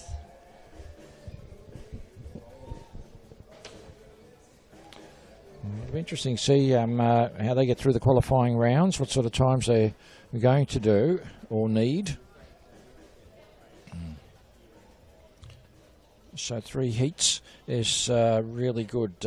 It's good having so many athletes here, and it'll give them some idea, because very often we don't get to run heats anywhere at all. Well, I've heard they're throwing in semis for the 400 hurdles this year. So in the women's and the men's. And I was talking to Lauren Bowden yesterday. She actually has never done 3 rounds of a 400 hurdles. She's had to run a rerun of a final. But I think in the men's, only Tristan Thomas and Ian Dewhurst have run 3 rounds, both at World Uni Games. So you find it new territory for a lot of athletes out there. And it's really hard, and it's a tough event in the first place, 400 hurdles, but to actually get an extra round in there, it is real challenging. So you're right, Tristan Thomas would have, and Ian Dewhurst would have done it, but the others haven't, because for people like Lauren, you have to go the next step from the Olympics. You go from heats, semis, and then the finals, so she's still got that last final step to make. So Jess Gooley will be in the same boat, and... Yep. And it's a good group of young girls behind them. Probably, I think studies have probably taken up a lot of their time, and hopefully they'll come through, take off where they were at World Junior level. Exactly. There's always a few girls. We get them just under 60 seconds, and then hopefully we can get them to go through that next barrier. Yeah, the other one running well in that is Lindsay Pekin from WA. She's had a real resurgence this year, so she's going extremely well. So the places, Lauren's going to walk into the team virtually, but it's wide open for the other spots. Jess is hanging in there only by 300th of a second, so it's not much of a leeway. Yeah, well, hopefully for Lindsay Pekin's sake, and even Jess Gooley, maybe Lauren Bowden can get herself that A qualifier and we can send 2 extra girls. That's right. So, yeah, the pressure's on Lauren to get that A. And I remember last year she was working so hard to get that World Championship qualifier. So it's a very tough ask. It is. All right, so here we go. The first heat of the women's 400 metres. There's 3 heats. First, 2 automatic qualifiers, and then next 2 fastest. In lane 2 from New Zealand, Brooke Cull. In lane 3 from ACT, Rachel Carnegie. In lane 4 from New Zealand, Christy Bailey. Lane 5, the reigning national champion, Caitlin Sargent. In lane 6 from New South Wales, Alicia Keir, very handy 800 runner as well. In lane 7 from Queensland, Trudy Davidson. And in lane 8, another New Zealander, Ellie McCleary.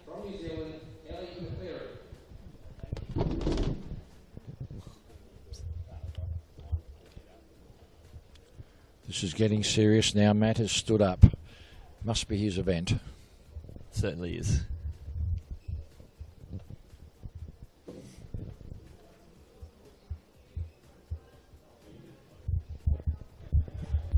Lynchy, I can tell you the wind is swirling quite heavily down here. It's just picked up in the last few minutes. It's going to be a pretty gutsy run for these 400 runners. Hopefully we probably keep an eye out on lanes 5 and 6, Alicia Keir and Caitlin Sargent. They're probably the more favoured athletes in this one. They should get the automatic qualification spot, but I don't know much about these Kiwi athletes, so they could be surprise packets.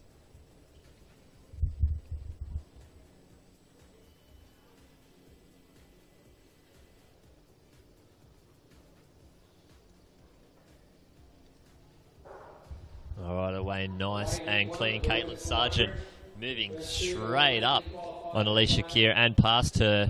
The Kiwi athlete McCleary on the outside's moving very fast for Caitlin Sargent. Not messing around in the first round. Christy Bailey on the inside as well of her, the other New Zealander. But Alicia Keir should come home very strong late. But Caitlin Sargent has taken this race under control. Around 250 metres to go. Sargent's well out in front. It looks like Alicia Keir should move in and enter the home straight in second place. She's very strong earlier, but it's the three New Zealanders in a straight line. There's Brooke Carl on the inside, could take that automatic qualification space. Caitlin Sargent switching off, very comfortable. Brooke Carl in second, and Alicia Keir is going to take third. She's going to have to wait. 54.07 unofficial for Caitlin Sargent. Alicia Keir is going to have to hang around and wait to see if she's one of the automatic non-qualifiers. You could just see the look on Caitlin Sargent's face coming through there, even though she took it easy coming across the line. That wind is really making it pretty tricky. It's blowing sort of into their faces and across the track as they come down into the finish. There's nothing worse than a windy track. If it's just gusting, if you can tell, if it stays one direction, it's pretty comfortable. But if it's swirling around, there's not really much you can do. You've just got to run and hope it settles down. Well, that was interesting. The New Zealand girl who was third in their national championships just ran a PB in second place there. Brooke Cole, 54.46. Yeah. Alicia Keir, 54.71 for her. Her and Christy Bailey, they're sitting in the fastest automatic qualifier position, Yeah. so they're going to have to hang around. Yeah, Christy Bailey, unfortunately, she's not the runner she was a few years ago when she was running 53s, but she's still over here trying. So maybe the New Zealanders are looking at a relay team, one hopes, because it'd be nice for them to get away. So it was a good run by Carl, and obviously Sargent, as you said, switched off. Easily qualification.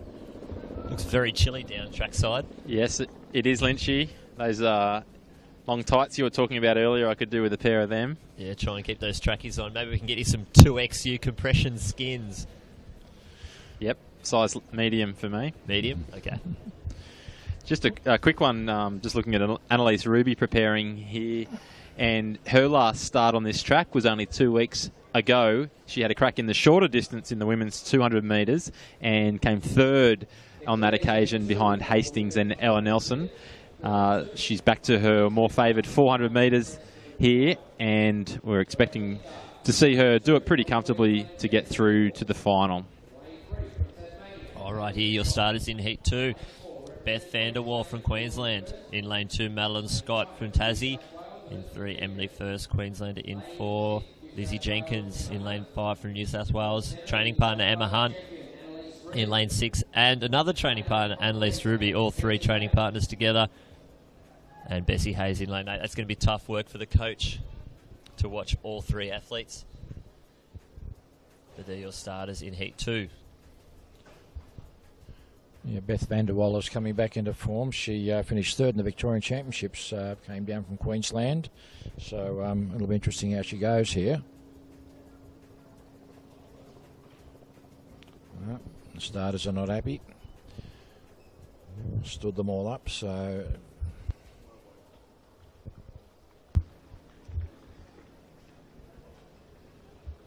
I think with this wind chill coming across the track, I think it's got down under 15 degrees trackside here.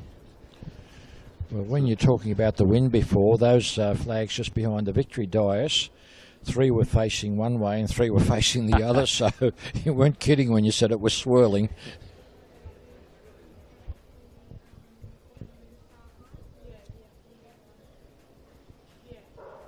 All right, they are underway. There is Annalise Ruby in the fluoro shorts, moving very fast. Emma Hunt on her inside, and Lizzie Jenkins moving up the side. Emma Hunt, Emily First moving very well, and Beth Vanderwall on the inside, already past the athlete on her outside. Over through the first 150 metres, coming through the 2. Annalise Ruby and Lizzie Jenkins moving very quick, and Beth Vanderwall on the inside. as they come through. Emily first moving very fast around. And Lise Ruby looks like she's starting to take it easy as she comes onto the home straight. She's got about a 3 to 4 metre lead. Beth Vanderwall on the inside, and the other Queenslander, Emily First, fighting it out for that automatic space in the final. Looks like Emily First is just sneaking in front, and Lise Ruby looks like she's got this one wrapped up. Switching off over the line, 54.35. Emily First in second, Beth Vanderwall in third. A little bit slower than the heat before. It's always a good race when Caitlin Sargent and Lise Ruby step on the track. Very good battles between those two over the years. It was a good run by the young junior, Emily First. She came sixth in the junior championships. It'll be interesting what her time is there, although they were well back from the leader. 55.70 for first. It's a season's best. There's Beth Vanderwall. So a little bit for third. A little bit behind what she ran a couple of months ago here in Melbourne. Bessie Hayes, 56.91. So Ruby looks like in very good shape. Here we go on the podium of the men's 800 metre para-athletic medalists.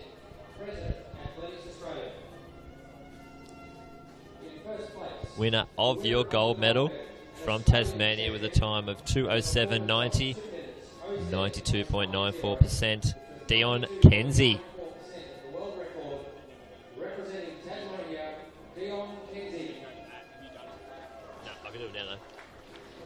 In second place from WA, 2 minutes 05.58, 87.52%, Paul Gilbert.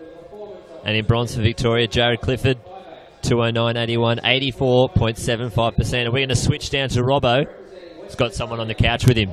Yes, thanks very much, Lynchy. I'm joined by Caitlin Sargent. She's gone and got the tracksuit on and she's warming up, and it's her second appearance on the Tartan couch. Welcome back. Thank you, thank you. How's that wind out there? We're saying how cool and how windy it is. Pretty tough coming down that home straight. Yeah, the wind, I think, was probably worst up the top bend. And today I was really trying to wind it up there. So it didn't really help to be kind of hit in the face with a brick wall. And also just the cold. Like, I've come from Queensland today, so it was, I think, 27 degrees up there, so it's pretty chilly for me. Athletics Australia, in preparation for the Commonwealth Games, thought they'd put on some Glaswegian weather, so that's what this is all about. We've got to get you guys ready for Glasgow. Have you been to Scotland before? No, I haven't. The closest I've been is Tonbridge for our camp before Moscow last year, so haven't been to England or the UK much at all. Well, I lived in Edinburgh for 3 years, and days like this are very, very common, so you might get a few of these. Now, you've just told me you don't have any semi-finals for the 400, so straight into the final. That'll be on Saturday night, I think. So a day off for you tomorrow. What are you going to get up to? Something to keep me busy, so I might just go and see a movie. It's good to just chill out and kind of get your mind off it for the day, and then probably just come out and turn my legs over a bit. I'm not great coming off absolutely nothing, so just something tomorrow and then just getting focused for Saturday night. And depending how entertaining the movie is that you see, obviously you can check the live stream on your phone in the cinema. We'll be going all day tomorrow as well. Look, rest up. I can't wait to see you on Saturday in the final, and well done. Thank you. Cheers. Thanks for spending time with us, Caitlin Sargent. All right.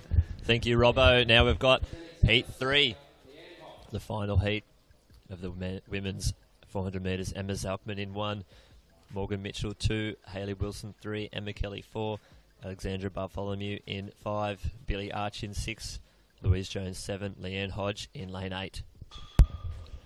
And you'll find that Billy Arch is the youngest in the field at 15 years of age. I see it says born in 99, very young.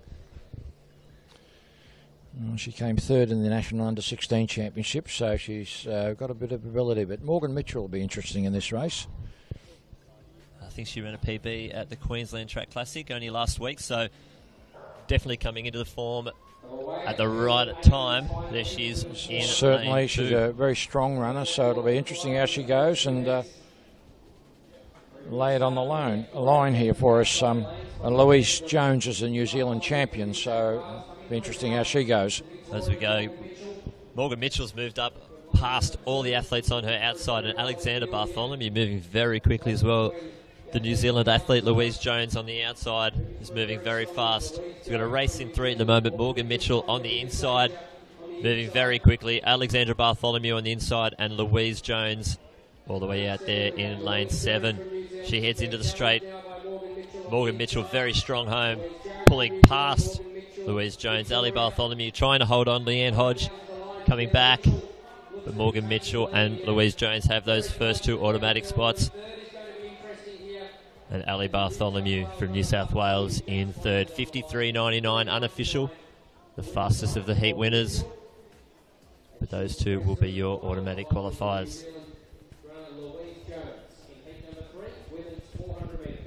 A good run there from Mitchell. We saw Morgan Mitchell pacing the women's 800-metre race at the Melbourne World Challenge 2 weeks ago. And we're just seeing the men's 400-metre runners coming out onto the track now, and Lynchy's excitement levels will just go up a little bit. But I would imagine, Lynchy, you're not minding too much that you're not getting to run in this cold and wind. Yeah, well, I'm already feeling sick, so I don't want to get any sicker. You're a bit torn. You want to be out there running, but you also want to be running fast. So it's not really the fastest conditions at the moment. I'm chilly sitting down up here, so I can just imagine how the boys are feeling. Certainly not conducive to any form of sprinting this sort of weather. So the competitors out there will find it pretty tough. And look at Billy Arch, finished 5th in that one, the youngster. All right, now we've got Robbo down on the couch with another guest. Thanks very much, Lynchy. I'm joined here by decathlete Jake Steen. And welcome back to the Tartan Couch, mate. Thanks for having me. It's good to be here, I guess, in between the events. Mate, you're rugged up there. You've had a big day, finished of day 1 now. How did it all finish up for you? I still got the 400. Rugged up to try and keep me warm because it's not too warm out there.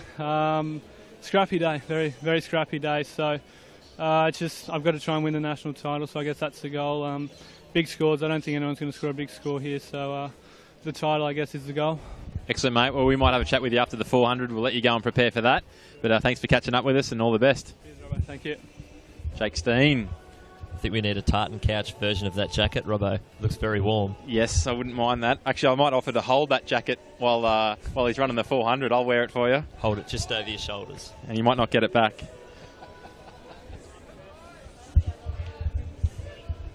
We'll know when it's getting really cold when he's wrapped in all the flags down there as well. Yeah, there's plenty of blankets down there if you want. I'm snuggling up to Clyde, I can tell you that. His hair looks warm. Yep. Might even put this little Jimmy hat on. That keeps my ears warm. Oh, that's a good idea.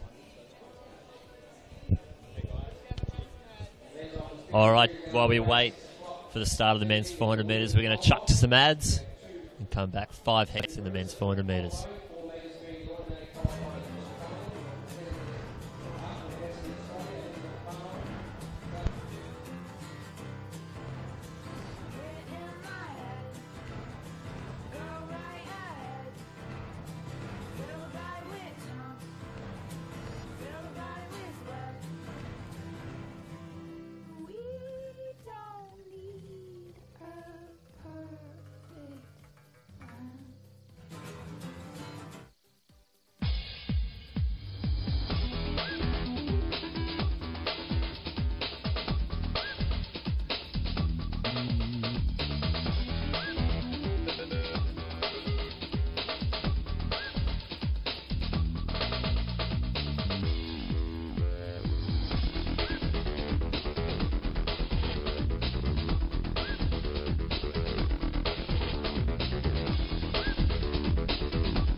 back. There's the crowd. That looks like the Japanese contingent down the back, trying to snuggle up.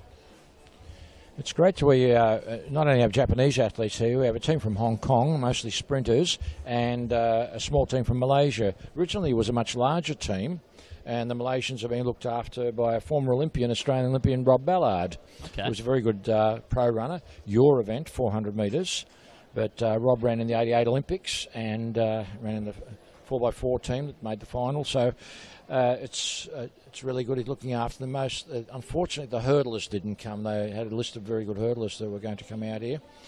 In the last few years, we've had an Asian clean sweep of our 110-metre hurdles. We had the Indian Siddharth winning it for 2 years running, and Razam, the Malay hurdler, finishing behind him. So now the hurdlers are finally coming through, and it's going to be great when we actually see the 110-metre hurdlers in action. Yeah, definitely. They're really stepping up. We're getting a couple under the B qualifier and finding their way skyrocketing up the all-time list.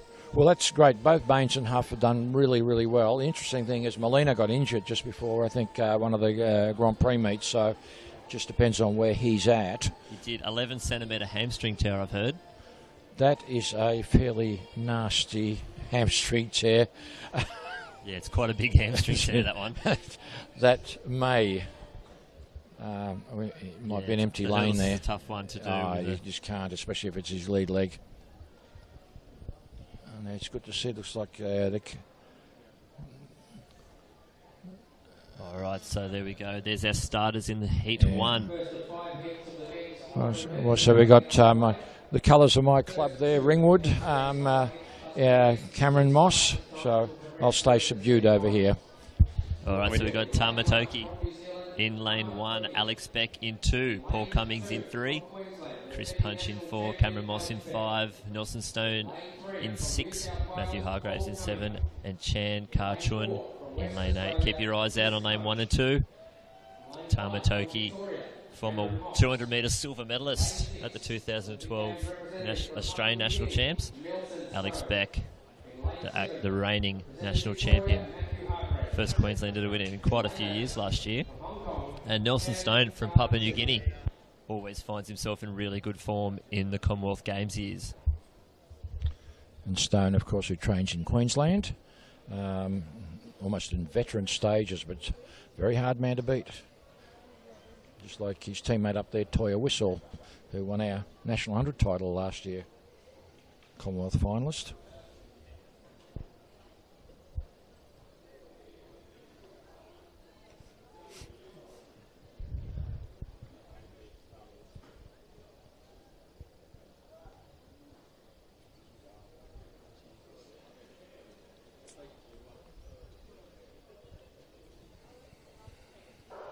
All right, well away, very, very fast. Burns. Alex Beck moving very quickly as well. Chris Punch on the outside, and PNG athlete Nelson Stone. But Tamatoki and Alex Beck moving very quickly down the back straight. Tamatoki sitting right on the back of Alex Beck. Could watch him all the way.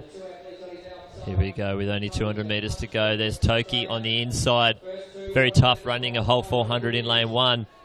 Alex Beck very comfortable in Tamatoki. These two are going to enter in the straight. These look like your automatic qualifiers. The Hong Kong athlete on the outside, very strong in the last stages. Moving very quickly. The athletes on the inside will need to start winding it up. The Tamatoki, 47.48. Very comfortable. Alex Beck looks like he's taken out second place. And the Hong Kong athlete on the outside. Interesting. I think Beck really made a lunge at the final line there, so it's really interesting who actually gets the nod.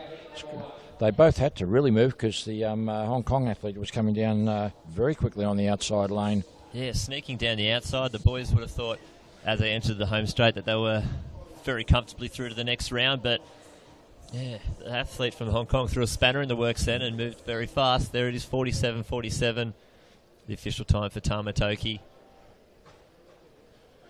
So he just hung on there towards the end. There was a good run by Toki, so Beck, there was nothing in there, 47.48. Yeah, very close.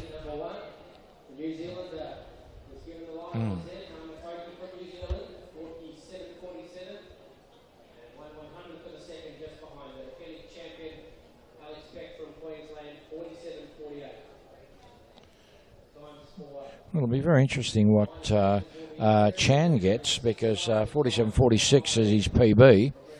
So he's moved up from being the 1 and 2 man, Chan, the Hong Kong runner. There he is, 47.65, so he's just under his PB of 47.46. Very interestingly, Hong Kong has done a lot of work on relays, and for the last couple of big meets like Olympics and World Champs, the Hong Kong team is right there. So they're a sub-39 team. The Asian countries are very good in their relays. If you look at the Japanese, they're very, very good in that technical area. They do pick up a lot of space. They might not have the fastest 4 guys out there, but their changes are going to be immaculate. They work constantly on those relay changes, and of course they're national heroes. The team that got a bronze medal in Beijing, those runners were just amazing. All right, Nelson Stone in 4th, 48.49. Matthew Hargraves, 48.65. Paul Cummings, 49.28.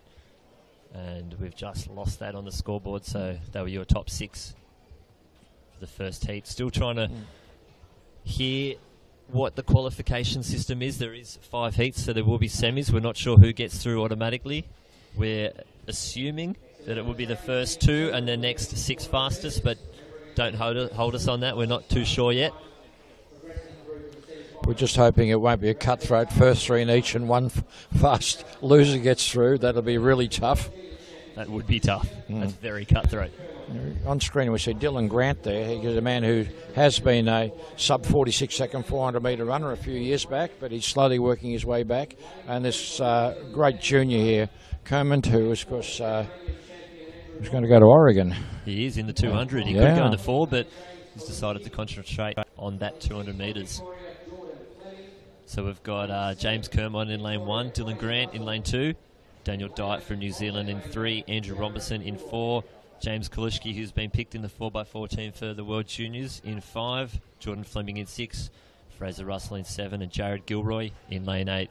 So keep an eye out on Kermond and Grant in lanes 1 and 2. Same as first heat. And that'll be good. Andrew Robinson also ran quite well in the Tasmanian Championship, so not to be totally discounted.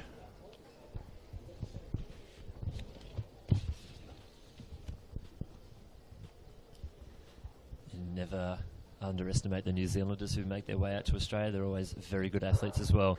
But keep an eye out on the fluoro orange and the fluoro yellow.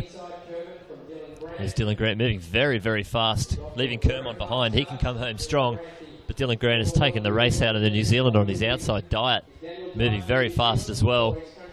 Dyatt starting to move away very fast from Dylan Grant. James Kermond starting to wind it up now, but it looks like Dyatt from New Zealand is going to enter into the home straight in front. Dylan Grant, he'll need to start moving a bit quicker to get up there. And the athlete in lane 5, James Kalushki, on even pegging with James Kermond, moving very quick. Dyatt starting to tie up there, getting a little bit lactic. Dylan Grant has the lead. Kermond on the outside, moving very fast home. Looks like he can take second. There it is, 48.00 for Dylan Grant to take out the automatic qualifying spot. James Kermond in second, Dyatt in third, and James Kalushki out there in 4th place. The boys, it looks like it's very tough work out there. It doesn't look like ideal 400 metre running weather. Certainly it must be very hard, because I think Dyatt was taking shorter and shorter steps as he came up the straight. He certainly did get lactic towards the end. I know that feeling. So just under the 48, 47.98 there for Dylan Grant, and 48.13 Kermond coming through late. So Dyatt at 48.30. We think that'll probably get him through to the semis.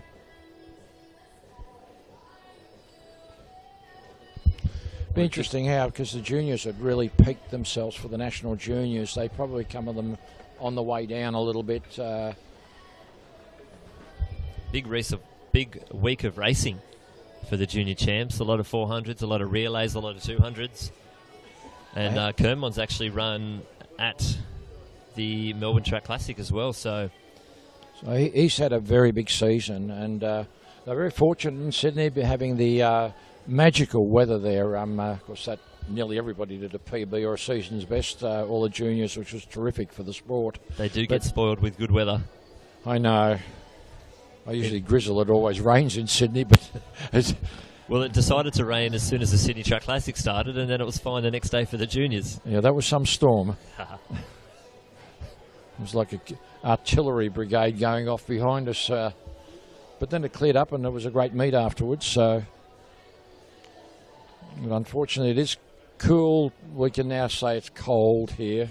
Unless we're very, very cold. So the athletes are probably finding it very, very hard. That looks like, is that John Stephenson sitting there doing up his laces? It is. He's going to be lining up in lane 5 in heat 4.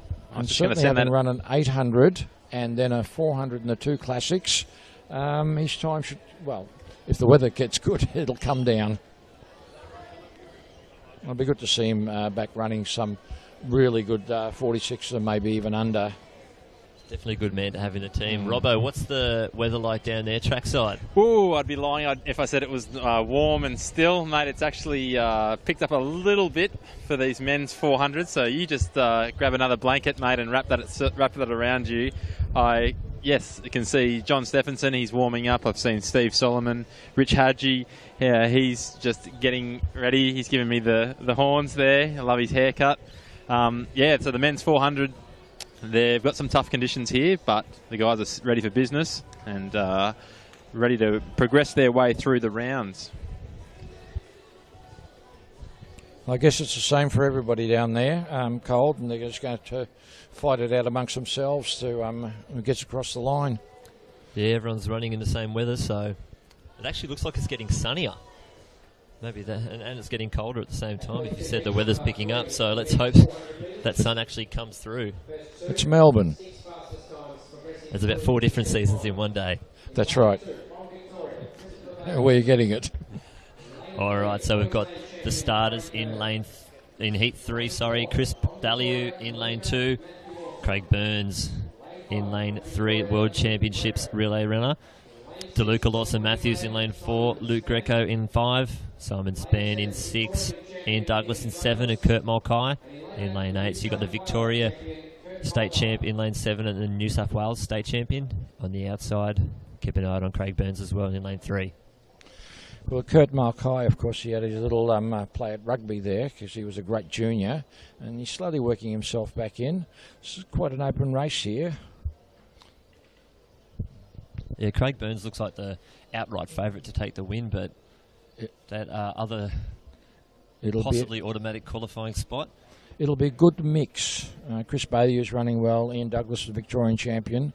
And DeLuca Lawson-Matthews has had a good season, so that'll be interesting.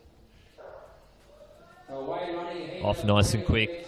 Craig Burns has been working on different ways to run his races at the moment. Sometimes he goes out hard, sometimes he goes out slow, but Kurt Mulcahy looks like he's moving very quick on the outside. Ian Douglas right behind him.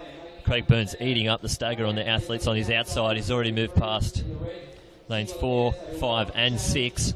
He's got the rest of them in his sights, but Kurt Mulcahy taking it out hard. Ian Douglas looks like he's starting to wind it up with 150 to go. Craig Burns on the inside looks to enter the home straight on even terms with Kurt Mulcahy. He's got the 100 metres to go. Chris Ballieu running very quick on the inside, but Kurt Mulcahy on the outside is moving quickly. Can Ian Douglas catch up and grab that other spot? Burns 47.04, very tight for second place between Douglas and Kurt Mulcahy, but Craig Burns 47.04. He's had a bit of a dig. Well, certainly that was a much tougher race. I guess Burns really let himself out, but behind him was a very good battle there between Mulcahy, Douglas, and on the inside Ballieu. I think Ballieu started to run out of legs towards the end of that race. There it is, Kurt Mulcahy, 47.56. He's grabbed second spot, 47.01 officially for Craig Burns. Wouldn't be much different for Ian Douglas. No, he was right there, the two of them, so he'll be under 48 as well. Be interesting what fourth place gets. Yeah, they're very quick. Third place in the last race was 48.3. Well, at the moment, the first two are faster than the winner of the second heat, so we could see a lot of our fastest qualifiers. There it is, 47.58 for Ian Douglas. We could see some of our fastest not auto qualifiers come from heat 3 at the moment. There's Chris Ballieu, 47.96. I'd assume that's going to be a PB. That's I'm not 100% sure of his PB, but it's pretty close to it, so I didn't write it down. But certainly he's faster than his 48.03 this season. It certainly is. I think that 48.03 was a PB. Yeah, so that was a good run, and even then he was pretty much marking time towards the end. He really gave it a good nudge. This is the time to do your PBs. And he didn't leave any questions unanswered going out hard, so it was a good run by him. So that may get him through to the next round. It'll be great. Fingers crossed. Now there's the man on the screen, John Stephenson. Got two of our best ever relay runners in this next race coming up. Sean Rose in lane 2 and John Stephenson in lane 5. Both have just done amazing things in relays for Australia. Well, Sean, of course, has had a great career, and then he just stopped for a while there, and he's slowly working his way back. He's really been working hard, but he's still a long way off. Stephenson seems to have come back quite well from his enforced rest. Alex Carew, he's sort of running not as good as he was a couple of seasons ago. He's a sub-47 man at his best. He's had a few hamstring injuries this year, but each race he stepped out, he's been running faster and faster. We were in a 47.53 not long ago here in pretty cold and windy conditions. So he's from Melbourne. He's used to this kind of weather. He certainly is. So it's wide open. The Japanese runner Ishitsuka has a PB of 45.87, but it goes back quite a few years though. Yeah, so it's not too sure to see what kind of shape they're in. It's always hard to know what those internationals are doing. He's pretty good. He came fourth in the Japanese championships last year, but I've got no times for him from indoors, so I don't know what he's been doing at all. So, all right. So lane 2, Sean Rowe. Lane 3, Alexander Carew. Lane 4, Bailey Stewart from New Zealand. Lane 5, John Stephenson. Lane 6, Brenton Meisen. Lane 7, Yusuke Ishitsuka. And in lane 8, Daniel White Alikakos from Victoria. The one also is Bailey Stewart. He came third in our national junior championships. He's a 47.17 runner. So I thought I knew that name. Yeah, so it'll be... he's very quick in that race. He's quick. So I think he's got his hand up for any intentions New Zealand selectors may have towards relay teams. This looks like it could be a very, very quick race. Not sure if anyone's really standing out. No one in this race has run under 47. I think John Stephenson might be the quickest in the race so far on season best. Watch for him to come home very, very late. And Sean Rowe loves going out very hard as well. Yeah, Sean will work very hard at the start. There we go. On the outside, the Japanese runner already starting to gap Brenton Meisen on his inside, moving very comfortably down the back straight. Stephenson coming along Brenton Meisen. He's so smooth, Stephenson. He's such a smooth runner. He's definitely got plenty of rhythm. On the inside, there's Sean Rowe and Alex Carew. Alex Carew coming up on the shoulder of Bailey Stewart. Looks like the Japanese runner's going to enter the home straight in the lead with Stephenson, Stewart, Carew and Rowe working very, very hard as they enter the home straight. There's Sean Rowe on the inside. He's found a bit of form. The Japanese run on the outside's moving fast. John Stephenson, can he come home through the middle? There it is, very, very fast. Stephenson and the Japanese, 47.52. Looks like tough work. Stephenson's had enough. He's just walked straight off the track. Get himself in. He probably doesn't need an ice bath, but yeah, pretty cold everywhere else. Lynchy, I'm not getting many friends down here at the finish of these races. All the athletes quite wisely just deciding to head up the tunnel, get something warm on. And then maybe we'll get them back on the tartan couch for a quick chat later on. But you might need to get a campfire going down there, mate, if you want people to come and sit with you. Well, we've got a wooden coffee table here. We could split that up. Do you have any hot chocolate as well? Yeah, look, I'd put an order in for a hot chocolate. Lynchy, I've got a very interesting story here. I've got one of our officials, and a big shout out to all the officials here doing an amazing job all throughout the championships. But I'm joined by Rob Blackadder, and he's come down from Sydney. And Rob, you've got a bit of an interesting story about some history related to Glasgow and athletics. Yes, indeed. Back in 1937, my father was an athlete of some note. I didn't know he was a sprinter until I discovered he had this wonderful trophy for winning the 100 yards handicap at the Coronation Cup. Now, the interesting thing is it was actually run at Hampden Park, And the whole meet was a celebration of the coronation of the new king of that year. And the coincidence is that I'm actually going over to Hampden Park to be a volunteer there in July, and I'm thinking of taking the trophy back with me so that it can be shown that some good athletics is run at Hampden Park at Commonwealth Games, and hopefully the weather will be a little warmer than it is today so that they might set a record. Excellent. Well, there you go. Thanks, Rob. The only question I've got for you to think about is, can we get the trophy on the tartan couch before you leave? Unfortunately, it weighs about 2 kilos, and my hand baggage wouldn't allow it to be fitted in, but next time. All right. Well, we might come and set up the tartan couch at your place.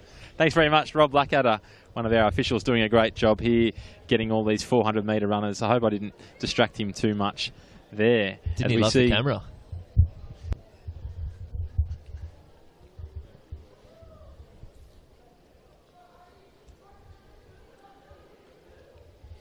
Well, that was a good race. If we can just go back to it, the previous one, the Japanese runner came through and took that out just marginally ahead of John Stephenson. Good run by the New Zealand boy, junior. So Sean Rowe, of course, still not quite to that sort of shape, and he sort of died in the last 50 metres. But it was great coming in off the home turn. It was almost in line. So there was that's what you want to see, especially in a heat. When there's 5 heats and you can find a heat like that with 5 guys right across the track. Everyone's in it with 300 metres to go, 100 metres to go. Very competitive out there. So the big boys warming up in the discus at the moment. The event that has already 2 A qualifiers to discus. Certainly does. All right, we've got the last heat. It's been confirmed the first 2 across the line, automatic qualifiers. And then the next 2 fastest, Richard Haggie in lane 2, lane 3, Luke Grimley, training partner of Richard Haggie, Will McNamara in lane 4, Steve Solomon, who trains under Fira, Will McNamara and Richard Haggie in lane 5, Ethan Millwood, my training partner, in lane 6, in lane 7, Clay Watkins from South Australia, and in lane 8, Russell Tabe. It's going to be very interesting to see what Steve can do out there today. Looks like he's in a Stanford bodysuit. Well, this is great just to see him here out on the track. What a great runner he is, and at such still a young age. So, I think he's run faster indoors than any of the Australian athletes have run outdoors at the moment. So he's in shape. Well, he's certainly in shape. I remember seeing him in the all schools. I think when I was here in Melbourne, and I looked at this athlete and I thought, wow, what a phenomenal runner, and he just kept going better and better. And just the strength that he has over the dying stages of the race. And seeing him run in that Olympic final in London, which is just fantastic. All right, this is the last heat. First 2. Looks to be a race between Stephen Solomon and Clay Watkins. Clay Watkins has a 46 to his name. Will McNamara's got a 47 low. So has Luke Grimley. So it'll be interesting to see who can take out that other automatic qualifying spot. Yeah, there was a good article on Luke Grimley on the website of Queensland Athletics. So, yeah, I thought so. I think Will McNamara. McNamara was very early. I think you might find he's going to be disqualified. That was a late pickup by the starter. I saw it up here. What was he looking at? Really hope that there's no red card, but I don't think that's likely.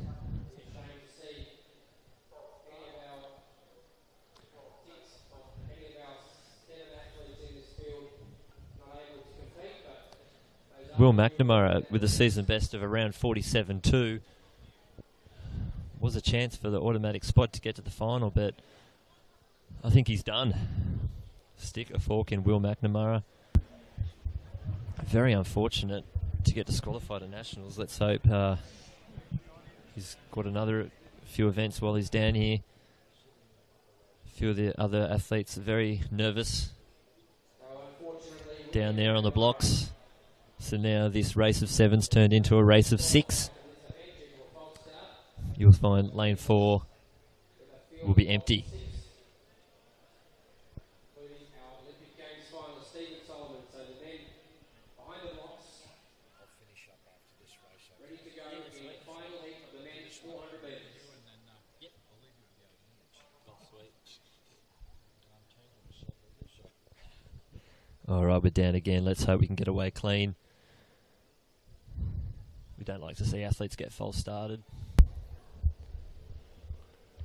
The start is not exactly key to a 400, so there might have been just a bit of nerves there. There's Richard Haggie, a very fast haircut in lane 2, Grimley in 3, Solomon 4. And they are off. Solomon winding up. Luke Grimley going very, very quickly, but Solomon going past Ethan Millward on his outside, and so he's got Clay Watkins and Russell Tabe in his sights. Luke Grimley in the yellow spikes, moving very fast as well as they go through 200 metres. You got Grimley on the inside, Solomon, then Millward back in the black, and Clay Watkins. Luke Grimley having a very fast first 300 metres here as they enter in the straight. There's Steve Solomon. Watch, he's very strong. He should coast all the way through. He's had a look at Clay Watkins on his outside. Clay Watkins looks like he's got that other spot tied up. Steve Solomon very comfortable. Luke Grimley on the outside. 47.60 for first. Clay Watkins in second. Luke Grimley in third. Looked like Ethan Millward in fourth. And Richard Haggie there in fifth place. Russell Tabe on the outside taking out sixth. But Steve Solomon comfortably through. Not many surprises there. 47.58 for first place, Steve Solomon. He's certainly in great shape. I like the way he looked down at his opponents as he just surveyed the field with about 80 to go, and he knew exactly where he was and when he's going to switch off. Great run by Clay Watkins. Richard Haggie in third there. That wasn't Richard Haggie who came third. That was Luke Grimley. So I think they might have got that one a little bit wrong, but I'm sure they'll sort it out afterwards, but that's as it's already... There's the athletes just checking out, see what time they've got. There's a shot of the couch, and there's Robbo just checking Twitter, eh, mate? What's Twitter look like? Yeah, look, it's all happening. Actually, we had a good one earlier. Sorry, I've lost it now. Well, whilst you're looking at that, Robbo, can I just interrupt for a moment? I'm going to bid a bon voyage and leave you in the capable hands here of Lynchy, who's doing a fantastic job, and I believe Benita's coming up a bit later, so I will sign off and enjoy the rest. Thank you, Paul. And it's a warm round of applause here on the tartan couch. Great effort from Paul Jeans there, and we're really lucky to have Paul's input for a couple of hours on a cool afternoon here in Melbourne. Big shoes to fill now, Lynchy.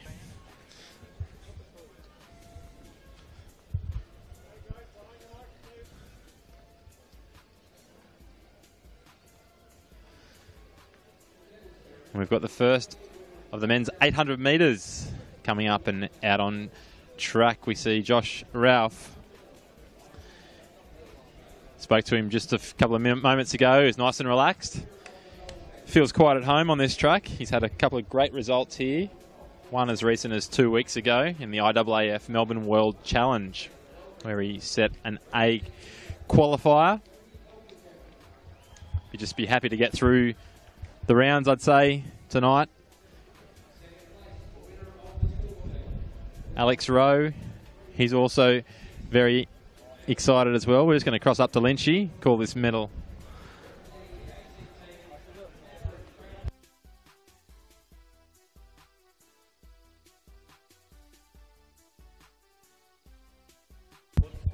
So this is the women's long jump ambulant presentation, and Jodie Elkington taking the gold. Catherine Proudfoot from the ACT in silver, and Katie Parrish with the bronze. And Elkington, one of our Glasgow hopefuls.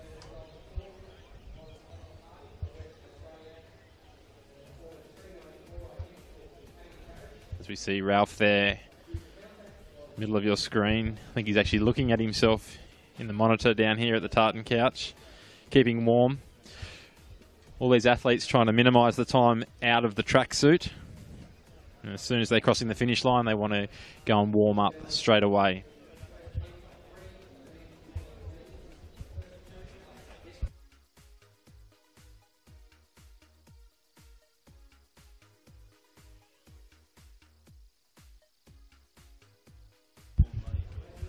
So we'll go through the start list here as they're being introduced. And in lane 1 from New South Wales, Tristan Garrett. In lane 2 from WA, Peter Bowl. In lane 3 from Victoria, Dominic Sutton. Lane 4, Josh Ralph. Lane 5, Eddie Vining from Victoria. Lane 6 from South Australia, Harry May. Lane 7 from South Australia, Sam Russell. And from New South Wales in lane 8, James Gurr.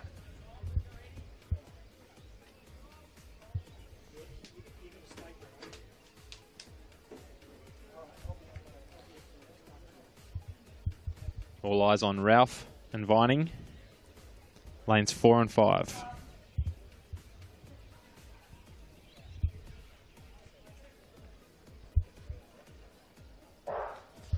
And they're away in the 2-lap journey. Look for the athletes to hold their stagger around this bend. James Gurr out in front there as he looks to come across. And the athletes will gather all together there. And they'll start to sort themselves out on this back straight. Coming around this back bend, it's where the wind is really hitting them in the face here.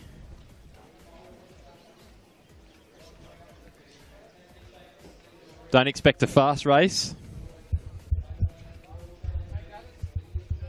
See that? The athletes are all bunched up together there. They're not strung out, so the pace isn't going to be that hot.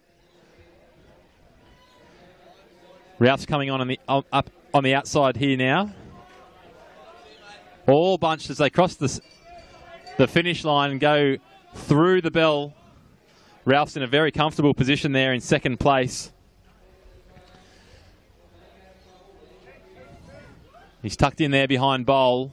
Gurr in third position with 300 to go, and they're starting to stretch out a little bit now. And it's Bowl from Ralph from Gurr. The field's still relatively close together as they hit that wind for the second time as they come around the final bend. And it's still Bowl holding on from Ralph. Look for Ralph to make a bit of a move here. Gurr in third position. Rounding out the top 3. Here comes Ralph, just putting on the afterburners just for about 20 metres. He looks around. He's doing it comfortably. Ralph will stroll across the finish line here. Just edging out Peter Bowl, and then there's James Gurr in third position. Eddie Vining from Victoria in fourth position. So it was Ralph from Bowl, from Gurr, from Vining, and that's the first of the men's 800 metres. And the time there, 1:49.93, and as predicted, much slower than Josh Ralph's PB of a couple of weeks ago, where he set the A qualifier in a 1:45. Just happy to get through the business, get through the rounds, get the tracksuit back on, warm up, and look towards the final.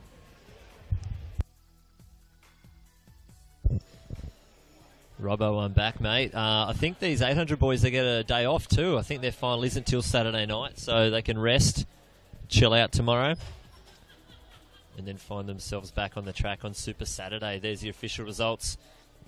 Ralph, 1:49.93. Peter Bowl, 1:49.98. Gurr, 1:50.72. Eddie Vining, 1:50.86. And Lynchy, is it fair to say that's probably a personal worst for Josh Ralph there? Definitely of his last few starts. Oh, he was just taking it easy, mate. Certainly was. Even had time to say good day on the way past the tartan couch as he went down through the tunnel. How'd he sound? Was he out of breath or was he? Not at all. Not at all. Not at all. Dangerous. Yep. Looking fresh. He was requesting a selfie with Clyde, actually. He had so much breath. Oh, he loves the limelight. Josh Ralph and Clyde. All right, here's your starters in lane 1 in heat 2. Jeff Risley. Lane 2, Matthew Bruno. Lane 3, Matt Axford. Lane 4, Daniel Reeves. Lane 5, Andy Guillaume. Lane 6, Alex Pettigrew. Lane 7, Hugh Nicholson. Lane 8, Bryce Watkins. And in lane 9, Timas Hurrick. Alex Pettigrew finding himself in a bit of shape, winning the Brisbane Track Classic last week. Sorry, the Queensland Track Classic, and Jeff Risley coming second in the Melbourne World Challenge and grabbing himself a qualifier. Him and Josh Ralph are the only two with A qualifiers at the moment. So now that there's 2 qualifiers on the board, we can send 3 athletes to Glasgow.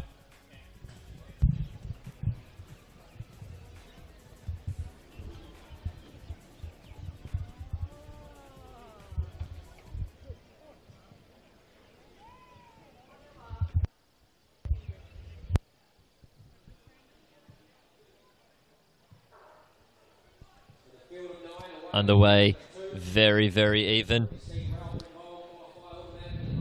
Timas Harrick on the outside. And Alex Pettigrew taking it out nice and quick. Risley settling in comfortably there in the F13 lane 2. Matthew Bruno. But it looks like Bryce Watkins, Harrick and Pettigrew there. Pettigrew leading out to the front at the moment. He ran a PB last week, so he's in good shape. He's peaking at the right time.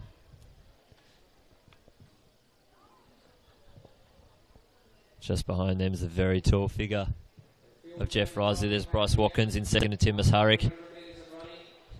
Short-statured athlete in fourth. There your first 4. And Eddie Guillaume just there on the outside. Timas Harrick pushing through into second. Bryce Watkins just dropping back a little bit by a step. Pettigrew going through the bell. 53.47. It's not too bad. It's quite a good pace. They're starting to pop out in single file there.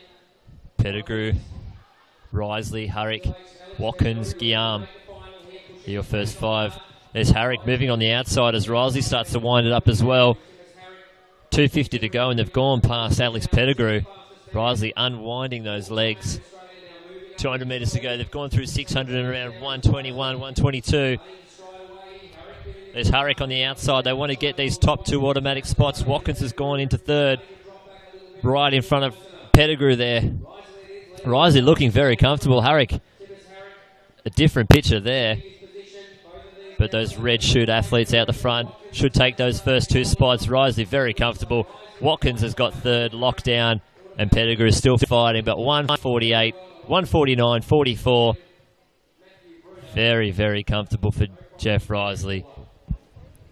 Putting on a show out there today, Ralph and Risley. We might see the other row in the third heat. They're our qualifiers, and even Jared West as well could be in this third heat. They were in the same heat last year at Nationals.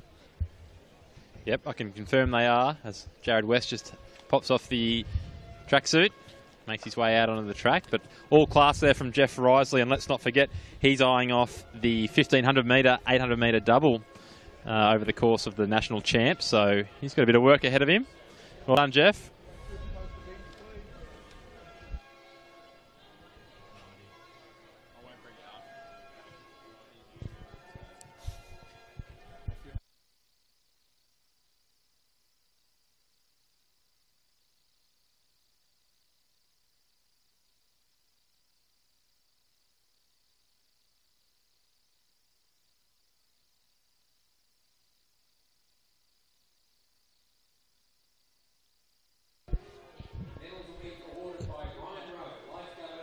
There's your official times. 149.43 Risley, 149.95 Harrick.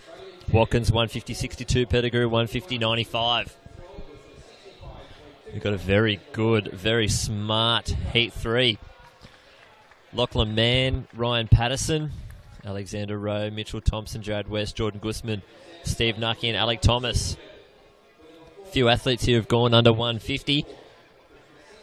Let's see how those guys go. West and Rowe, both B qualifiers in the same heat. I think they're going to go very, very quick, and hopefully they can pull another few athletes through with them to some fast times.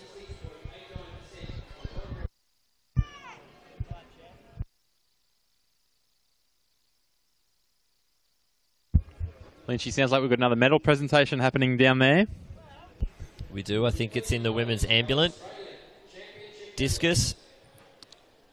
Can't seem to find myself some results for that. Haven't seen them pop up on the board. Medals presented by Dr. Brian Rowe. progressing through to the final. In lane 1,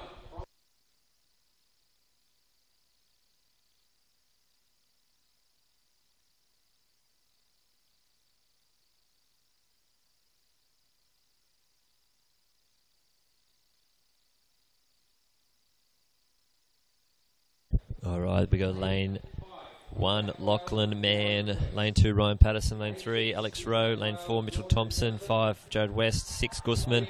7, Nucky. 8, Alec Thomas. Keep an eye on West and Rowe. Mitchell Thompson's very quick as well. Jordan Guzman going under 1 minute 50 seconds. Very interesting haircut there from Zach Patterson, lane 2. Very fast. He's a under 18 national champion. But we are underway. Athlete on the outside. Nucky moving quick, but West doesn't mind going out nice and hard. As the athletes cross and sort themselves out. There's West out there. Alex Rowe tucked in, a couple of pushes, a couple of elbows. Jordan Guzman in second there, Lachlan Mann in third. Patterson gone at the outside, and Rowe getting spit out the back a little bit there. West wants to take out the pace. He's moved ahead. Very comfortable. That's the best place to be if you don't want to get in trouble. Get out the front. Guzman in comfortable. Patterson. And then Rowe moving up past up to the backside of Guzman there. But West looks very comfortable. Going to go through in very quick time. 53.52 for the first lap. Rowe's moved up right onto the tail. Then there's Ryan Patterson and Guzman. Watch Guzman to come home very, very late here, but it's a race of two at the moment. Alex Rowe and Jared West. Rowe got caught up in a bit of action earlier, but he's tucking in and sitting right behind Jared West. 2:50 to go. Ryan Patterson's still there, the youngster. 600 metres in low 120s. Here we go, only 120 metres to go. These two looks like they should have themselves sorted out for that final. West and Rowe, looks like Rowe wants to win it though. Rowe's going to move up along West. He can test himself out here. In third place, it looks like Mitchell Thompson and Stephen Nucky fighting out for that third spot. 1:49.65 for Rowe. West in second. There are your two automatic spots. Some very tactical running there in the 800, trying to save as much energy as they can. 1:49.64 official for Alex Rowe. Jared West 1:49.97. I've seen a fair few races around there the same. Some very close times like that. And Lynchy, just some very business-like approaches there from Australia's best 800-metre runners. Get on, get off, get the job done, and go and get warm. So I try not to get mixed up in all the pushing and shoving out there. You don't want to get messed up in those heats. Try and get through as clean as you can with the least amount of energy, and pretty similar times. Ralph, Rowe and Risley, the 3 Rs. Not sure if you noticed it there, but the hairdo for Ryan Patterson in 5th place from Victoria. Easily the best mullet on the track today. It's a very sharp haircut. He had that at the Australian Junior Champs, and I'm pretty sure he won the under 18, 8 and 15. So it's obviously a quick haircut. And Lynchy, it's always exciting when the lights come on, and that's exactly what's happening down here at Lakeside Stadium. We've only got a handful of events left, and we're going to try and get you the full updates on what's been happening in the field and with the Decathlon and the Heptathlon. I know there's been people anxious to hear what the point score is after day 1. So we'll be giving you all those updates as soon as we can. But the attention will be on the women's 1,500 metres. They're on the back straight, warming up as we speak.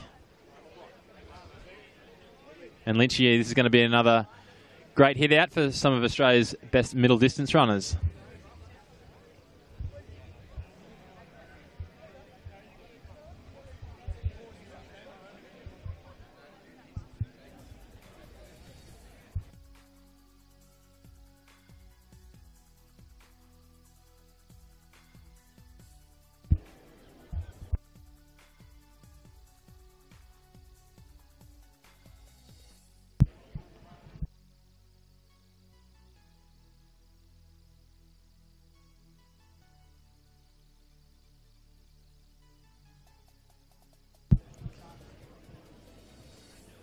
So just the 3 events coming up on the track to round out today's action. It'll be the women's 1,500 metres, followed by the women's 200 metres in the heptathlon, and then the men's 400 metres in the decathlon. Robbo, I've got a new special guest up here that's going to help me through the 1,500 metres. I've got Benita Willis. How you going, Benita? Hey, yeah, pretty good. I've just been watching all the other heats of the men's 800 there, so it'll be good to see these girls go around. I talked to Zoe earlier in the week, and yeah, I've seen quite a few of these girls running in the last few weeks, so it's going to be a good final, but they've got to get there first. That's right. There's going to be some tough running out there. There's a fair few girls who could find themselves up the front. We've seen some great races. Here we go. Here's the start list for Heat 1. Kayla McKnight, Melissa Duncan, Anna Lehman, Jenny Blundell, Natalie Rule, Kelly Young, Keely Waters, Amanda Paulin. Already very cracking field. That could be a track classic start list. Rose Davies, Grace Brown, Emily Ryan, and Cara Peake. That's a very quick, very stacked first heat. Oh, yeah, for sure. I mean, Kayla and Melissa have shown really good form this year, and I actually roomed with Kayla in the London Olympics, so she's kind of coming back into form now. So it'll be a really good field here, and certainly it'll be interesting to see how they go, if they go out hard or, you know, if they just go out easy and try to finish strong.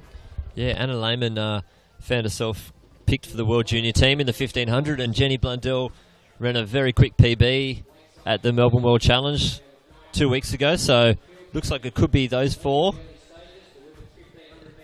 Yeah, I've been really impressed with Melissa Duncan just for the last few races that I've seen her run, and she's very young, but she just shows such maturity, and you know, someone like that, I'd love to see them make the team. There it is, Kayla McKnight and Melissa Duncan, Jenny Blundell right in there behind them, Paulin on the outside, and Anna Lehman in the pink pants in 5th. There's 2 heats, first 5 next 2, or maybe first 4 next 4? Yeah, no, it's probably first 5 next 2, but certainly you want to be in the fastest heat, because then you get 7 taken from your heat. So really it's in their best interest to push it on a little bit. The people in the second heat have always got a bit of an advantage, that they can kind of see what they've got to do to qualify, but looks like Kayla's kind of pushing the pace a bit, which is good. You know, if the better runners usually go to the front and just relax, you know, and the ones that are struggling a bit, you can usually see it by the 3rd lap. Yeah, they're starting to sort themselves out a bit here. You got McKnight and Duncan and Jenny Blundell and Lehman all tucking in. It looks like it's slowed up a little bit there, but they're starting to string out and single file their way around. Yeah, I always love watching these girls race, and just going into the 3rd lap, you know, they all kind of jostle around for positions, but the 3rd lap is just really hard to maintain concentration, and we can see Kayla looks pretty relaxed, Melissa looks relaxed. I mean, they look up on the screen, and you can usually tell, you know, how they're going by their faces and body language as well. You want to try and get through the heats unscathed and using the least amount of energy possible, especially in these longer races. Looks like those first 4 have started to wind it up a little bit as they come in 2 laps to go. They're about to hit the 800 metre mark. And we seem to be a little break in the pack there. We've got a group of 6. Kelly Young and another New South Wales athlete, number 9, Rose Davies. I think she's only 14 or 15, actually there in 5th place. Yeah, well, that's pretty young with this Rose Davies here, but, you know, you can see Kayla and Melissa, they just kind of, they're both leading, but they're not really, you know, doing any work. They're just kind of running in the front. They're keeping out of trouble. You know, that's a good position to be in if you're feeling strong. So it's, you know, I think these first 4 just breaking away now, they can just relax and save their energy for the final in the last lap. Yeah, they are the gun 4 in this race. So those 4 athletes sorting themselves out, pushing to the front, and just trying to hold on. 500 metres left now for these 4. Kelly Young and Rose Davies sort of in no man's land, about 10 metres back from the main pack of 4 and about almost 20 metres in front of the pack behind them. If it's going to be the first 5 automatic, it's going to be a nice little battle between those 2 athletes.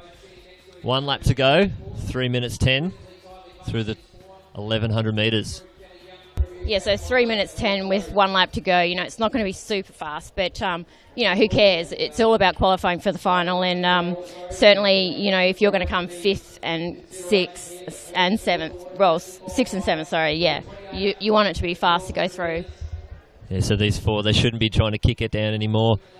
Just need to stay where they are, stay in front of the back of the pack, and just get through. We don't want to see any incidents between these 4 athletes. Kelly Young's broken away from Rose Davies and looks like she's starting to chase the pack in front. 200 metres to go. She's left Rose Davies behind. There's still a huge gap back to the rest of the field, almost 30 metres. But this pack of 4, McDuncan, McKnight, Lehman and Blundell, very, very comfortably through. Lehman moving up onto the outside. McKnight, Blundell just behind McKnight there, and Duncan back in 4th. But these 4 athletes, they've got it easy. Kelly Young back there, almost 15 metres back in 5th place. Another 10 back to Rose Davies. 4:21.89 for McKnight there. And they're the winners of Heat 1. Would love a start list to find out who's in Heat 2, but we haven't seemed to have one of those. We've had start lists for a few of the other races.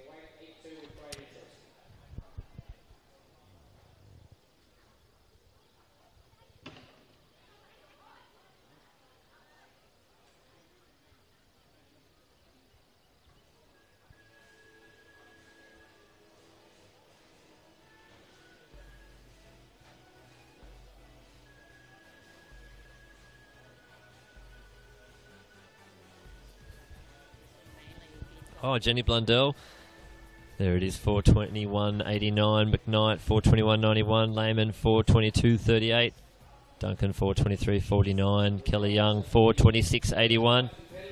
And I think Rose Davies out there in 6th, the youngster.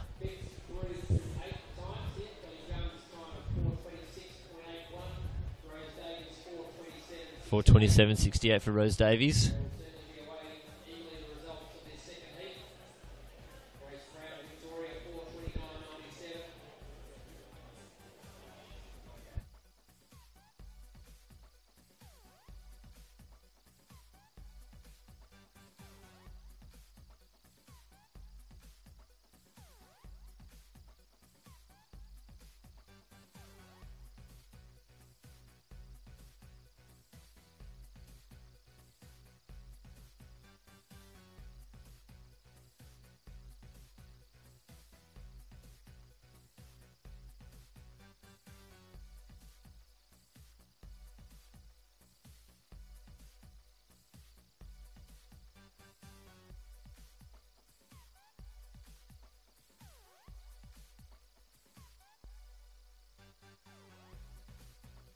All right, so we've got Heat 2 up on the start line. Hopefully run through the starters. But these girls, they get to see what kind of pace they need to go through. So there's automatic qualifiers. And then there's the fastest non-automatics. They need to push the pace and try and find themselves right up the front in a very fast race. Bit unsteady there. Looks like we've got Buckman, Delaney up on the inside.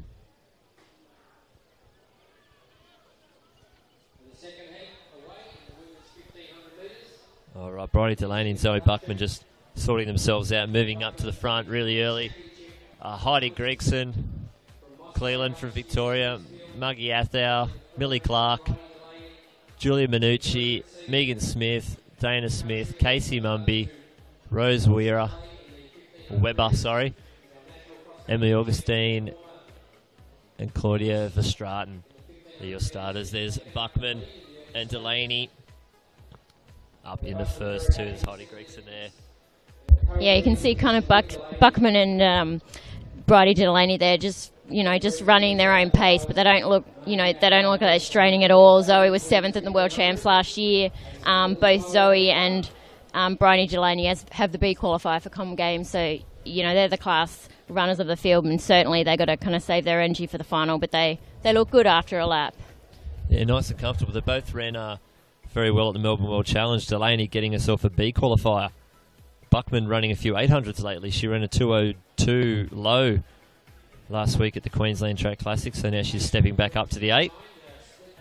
Very, very comfortable though at the moment. Yeah, I saw Zoe run that 800 last week in Brisbane, and she hasn't run that fast in Australia over 800 for quite a while. So she's got the speed, and Bridie's certainly, you know, she's having an amazing season running PBs, and you know, Bridie's just on the up and up. And athletes like that, they just keep improving. So, you know, it's a seasoned competitor versus someone that's just, you know, improving and really wants it. And I mean, both these two girls are awesome, and I love watching them both race. There's Heidi Gregson tucking in behind those two into third place and wearing the number 5 on her hip. Maggie Athau slipping into 4th, and Cleland in the pink in 5th. Emily Augustine on her outside. The youngster, she's just moving up behind the Victorian in the pink. Just about to go through 800 metres now. Not much has changed in the field at the moment. Buckman, Delaney, Gregson, Athau, Augustine moving up 2:19.91 for the 800 metres there. Yeah, in this kind of section of the race, you want to break away and be in the top 5, and then you can kind of relax coming into the last lap. So, you know, those top 5 are slowly breaking away there, and you just really don't want to burn any more energy than you have to. But you've got to make sure you make it and make it comfortably. So they've just got to, you know, you just got to see all the other people around and not try to race these heats. Just try to qualify and then race the final. It looks like they've pulled away this group of 5. Augustine just hanging on to the back of this pack here. They've put about 5 metres on the Victorian there. But this is our 5 at the moment. Buckman, Delaney, Gregson, Athau and Augustine looking very comfortable as they're about to hit the bell. You don't want any surprises in the home straight. So these girls have pulled themselves away into a group of 5. But Delaney, Gregson, Buckman, that's another class. They're almost starting to pull away from the 3rd and 4th runners there. I mean, they look so good, and when they're starting to break away the top 3 from everyone else, it just shows the class of those girls and what they're ready to do in the final. So, I mean, they're not even pushing it, and, you know, they're just running really, really easily. So this is going to be an awesome final for sure, you know. Yeah, so you've got the 3 from this race really turning it up, and even you could take a pick of the first 4 from the next one. That's 7 girls running amazing times. It's just going to be a cracking final on Saturday night for these runners. Yeah, so it's really going to be about racing on Saturday night for sure, and, you know, only 2 can go through to the Commonwealth Games, so it's going to be an exciting final. All right, we've got a bit of action coming down to the back. Athau still in 4th place, but Karina Cleland has she's about to move into 4th place now, leaving Athau behind, and Emily Augustine stuck there back there in 6th place, but 4:20.46, couldn't split the first few over the line. Going to be tough to see where those non-automatic qualifiers will come from, but Emily Augustine there in 6th place, hoping to get one of those special spots.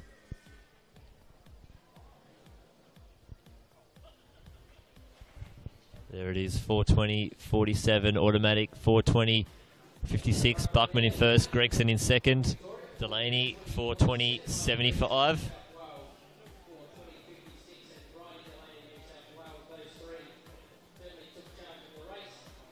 Karina Cleland, 4:24.76 for 4th from Victoria.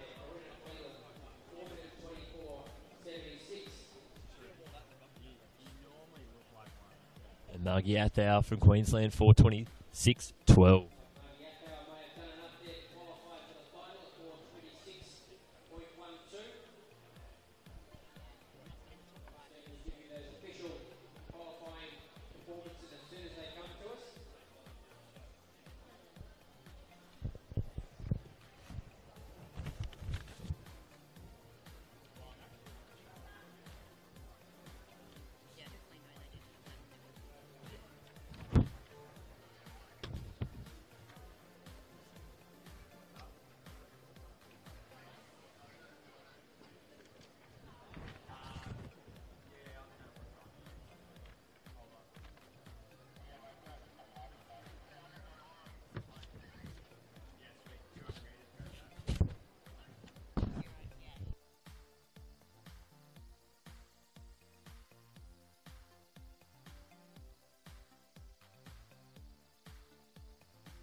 Up next on the track, it's the final heat, or the final race, sorry, of the women's heptathlon day 1. They're going to finish with the 200 metres. We've got 2 heats, and then we're going to finish off with the 400 metres in the men's decathlon. The girls out there at the moment: Phoebe Pegg from New South Wales in lane 3, Portia Bing in lane 4, Sarah Wood in 5, Amy Blandon in 6, Lauren Foote in 7, and Alana Whitnell in 8. Now what they're trying to do is they try and put the girls who have the fastest 200 times together so they can push themselves through the line. You don't want to stagger it in point score because you might find one girl absolutely flying in the 2 and another who might be a bit better over the distance or over the jumps or over the throws, lagging behind. So they try and keep them a little bit closer together in their performances.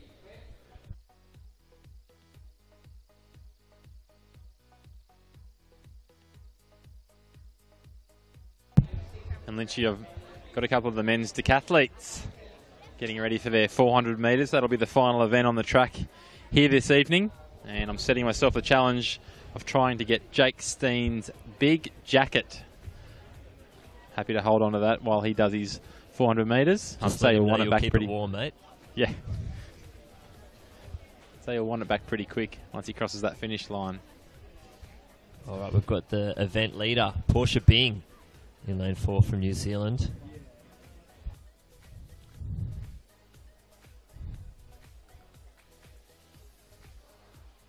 And we're off. Alana Whitnell on the outside. Lauren Foote, the South Australian, just inside her. But the athlete, Portia Bing, from New Zealand, flying into the home straight. She's in a race of her own here. She's streaking in front. We've got the other athletes on their outside, but Portia Bing in another league here. Very quick. 24.62. That's fast running. 1.2 metre headwind as well. That's a quick... Ooh, hopefully that's not an injury there for one of our athletes for Wood. Sarah Wood there from Queensland. It's not what you want to see. It's been a long day for the girls, and it is starting to get a little bit cold. You might find some of these athletes in the long tights. But there it is, Portia Bing, 24.60. Lauren Foote, 26.12. Fingers crossed. Should be okay. Yeah, she's smiling down here, Lynchy. Hopefully she will be okay. Sarah Wood from Queensland. She's limping a little bit. Smile, Robbo. Who are you looking at? There's a little smile there. Oh, okay, I'm sure. As she congratulated the other runners in the race, but yeah, going to need to get some attention on that. Hopefully that doesn't rule her out of any more of the competition when it kicks back off again in the morning. Yeah, I think she might have been smiling at the headband, maybe. Might need to be a beanie. Might need to upgrade, I think. It's not really a naked runner if he's wearing a beanie, is it? Well, that's right. Oh, I've spotted the jacket.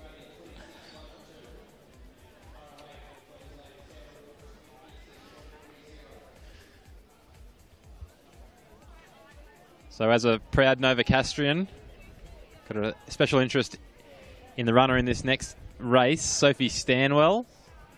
She took out the 200 metres at the Hunter Track Classic in January this year. She's done that quite a few years in a row, hasn't she now? She has. She's sewn it up, it would seem. So, yeah, let's see how she goes. This will be one of her stronger events over the entire heptathlon event. Hopefully she can shoot herself up the table with some good points here. Well, she's in second at the moment behind the New Zealander, Portia Bing, and she just laid out a 24.6, so Sophie can go sub-24. She's done a few 23.9s. She was the fastest 200 runner in the when she was at the World University Games in Russia, and I think at the Hunter Track Classic she ran a 23.9 into quite a stiff headwind, so look out for lane 5 to really put it to the other athletes. We've got Kobe Evans in 2, Ashley Hamilton in 3, Kiara Rodingius in 4, Sophie Stanwell 5, Jackie Fry 6, and Osborne 7, and Ruby Holton in lane 8. And Portia Bing, Lynchy, obviously the Kiwi, so Stanwell at the moment the first Aussie, and with the B qualifier, if she comes out on top to be the national champion, that'll book her a seat on the plane to Glasgow. Certainly right. She's the only one with a B qualifier at the moment. Ashley Hamilton's not too far away. She needs everything to go right for her to get through, but it would be nice getting a couple of Bs over there and seeing 2 girls in the heptathlon.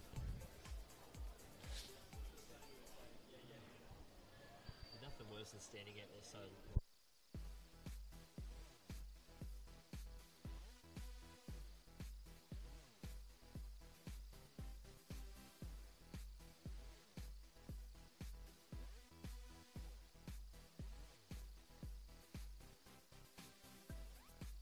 All right, they're on their blocks. And they're away. Very quick from the Jackie Fry on the outside, but Sophie Stanwell eating her up on the inside, and she's going to come into the straight in the lead. Very, very strong running here. Western Australian athlete on her inside, but Sophie Stanwell strong as an ox. Jackie Fry there in second, the WA athlete there in pushing past her, but there goes Sophie Stanwell. It's going to be very quick time. 24.47, 0.6 tailwind. Nice running. Would have been nice having Portia and Sophie in the same race there. They would have been able to push each other to a quicker time, but I guess that's the way it doesn't work. So 24.45 officially. Sophie Stanwell, she's going to have the fastest time again in the 200 for that race. And Lynchy, do you think, has she done enough there to leap over Bing in the overnight standings? Possibly not. Boing over Bing, maybe? Yes. I've got some sheets of paper here. Do the maths, come on. Oh, sorry, okay, I'll just do the maths straight away.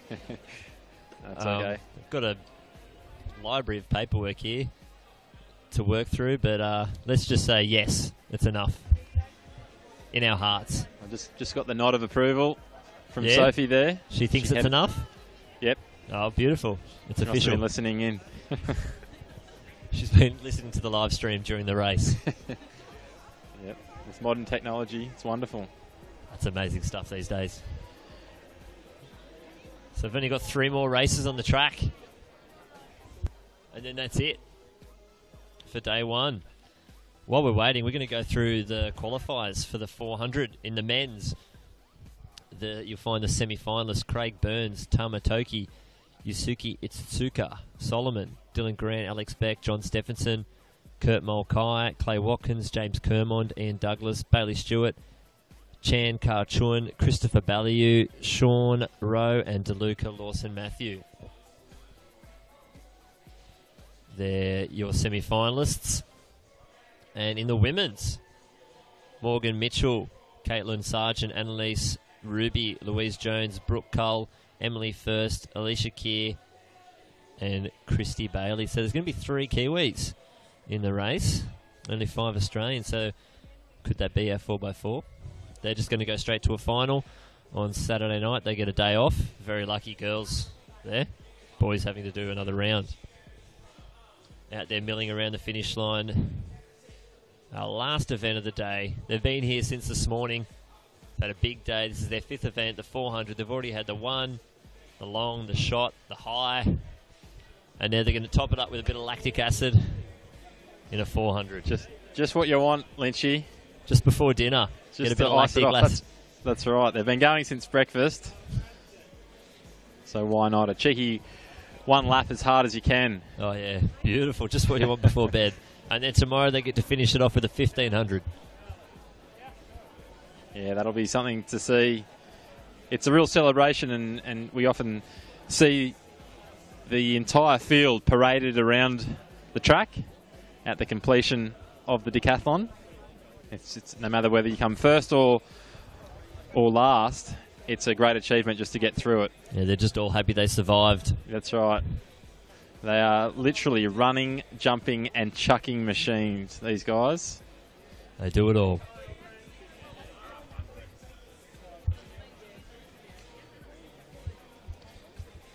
What about yourself, Lynchy? Ever been tempted to throw in a few other events? Get into the multis? I actually did just the first day of a decathlon back when I was at school. I was a 100 long jumper, so they were the first 2 events. I did those, and then someone convinced me to hang around and do a shot put, a high jump, and a 400. Wow. I wasn't a 400 runner back those days, so that was pretty tough, and I didn't come back the next day. What about the 1 hour decathlon, Lynchy? Have you heard much about that one? I have. I've been trying to convince Sophie Stanwell to do the world's fastest Hep and just have everything set up for her. And as soon as the gun goes from the first event, the hurdles, to when she dips in the 800, and we'll clock how fast she can do all events. I think that'll get the spectators in. Mate, what do you reckon at Hunter Track Classic 15? I'll get on to organiser Scott Westcott tonight. Oh, I know Scotty would be keen. We'll pencil that in. Yeah, I reckon it's kind of like speed golf. Scotty has got to be all over that. Scotty, if you're listening, just send us a tweet. Give us the green light on that one. I've mentioned it to Soph, and she keeps going, ask my coach, which means she doesn't want to do it. Yep. And she knows that a coach will say no, probably. Well, but we've got to put the pressure on the coach then. Yeah, I think we do. Why not? It's going to be a world record. I'm pretty sure no one else has done it, so I think 10 minutes.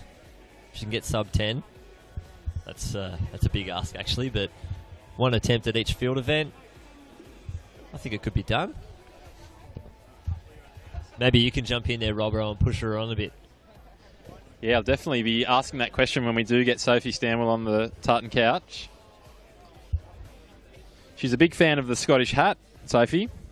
She's worn it before. So hopefully we'll be able to catch up with her tomorrow at the end of the Heptathlon. Yeah, she might need to buy one of her own when she goes to Glasgow. Well, she can take it out. That's right. The discussion when we spoke at the Hunter Track Classic was whether she might consider wearing it during the Heptathlon.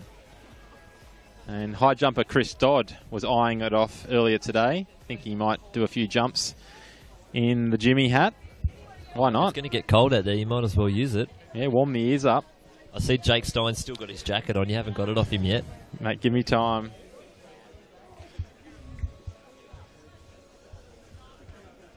I think he thinks it's he's in Antarctica. He's got the hood up and everything.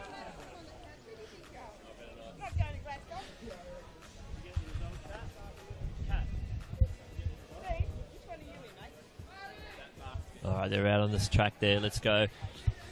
Nicholas Gerard in lane 3, Ben Brown in 4, Luke Davison in 5, Ben Cook 6, Jared Sims 7, and Andrew Neville in lane 8. They're your starters in Heat 1 of the Decathlon 400 metres.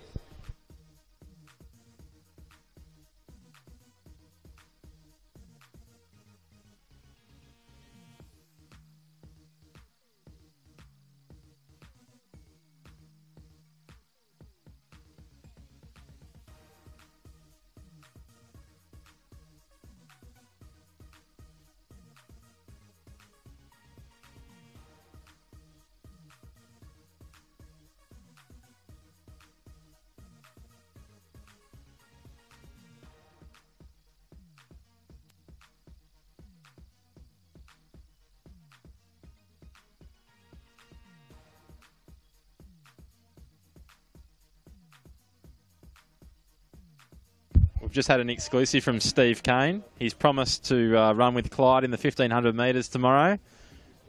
If he's got 8,000 on the board by then. By then? Okay, that's a big call there.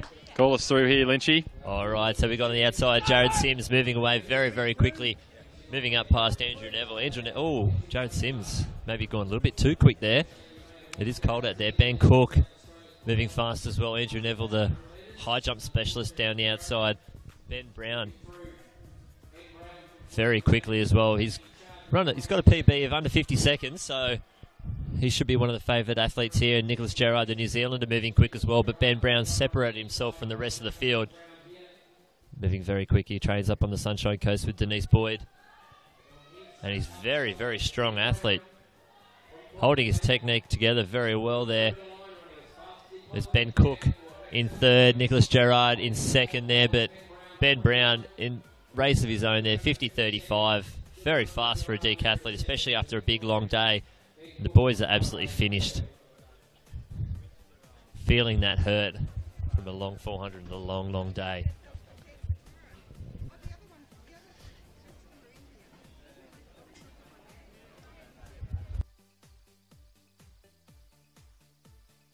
There it is, 50-32. Nicholas Gerard, 51-51. And you're right, Lynchy, they are the strong men of world athletics, these decathletes. And big Nick Gerard from New Zealand really impressed me there, 51-51. Yeah, it's a big man to be going around 400 metres. I reckon. The boys look absolutely finished. Just like they should after a 400. They've done very well there.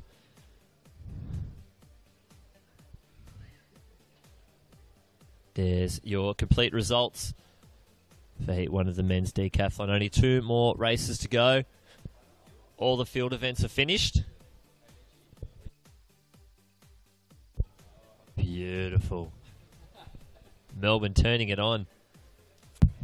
And Lynchy, if you get an opportunity, you'd love to get an update on the women's pole vault qualification. I was just thinking the same thing, mate. Alana Boyd. The Parnovs. We'll work on that one for you, folks. Yeah, I think I did see something before.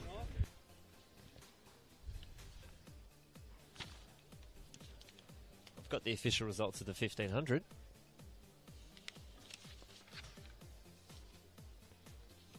While we're looking through that, let's find out who's made it through to the final in the women's 1500.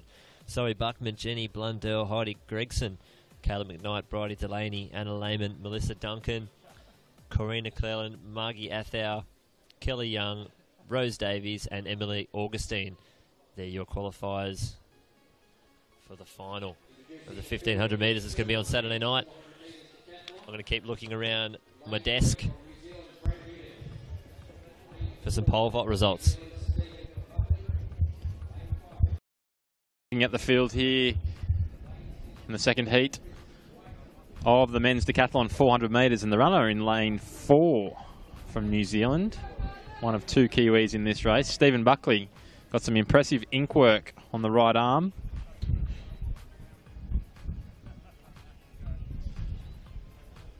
We've had plenty of Kiwis tuning in and participating today, 63 in total. You look out for there for Brent Newdick. He's probably one of the best, actually the best decathlete in the field. Stephen Kane on the outside also has a PB over 8,000 points, so let's hope he can get up to 8,000 by the 1500, and we have Clyde strapped to his back. Buckley in 4, Andy Padrana in 5, Chris White 6, Marty Clark 7, and Stephen Kane in 8. Pretty even at the so far, but Stephen Kane's going out very, very fast there. Marty Clark looks like he's a no-show at the moment.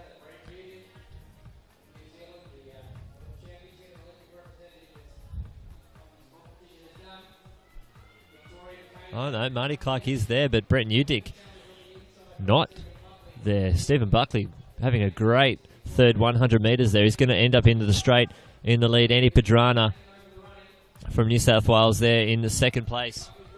Stephen Kane on the outside. Then Chris White back to Marty Clark. But Stephen Buckley taking it out. He's a big man. There's a long way for him to travel. Very quick too. Well, it looked quick, but the clock didn't stop for when he crossed the line, so we'll have to wait and see. But very picturesque, beautiful Melbourne sunset at the moment. It's actually nicer weather now than it was earlier. It's very picturesque out here.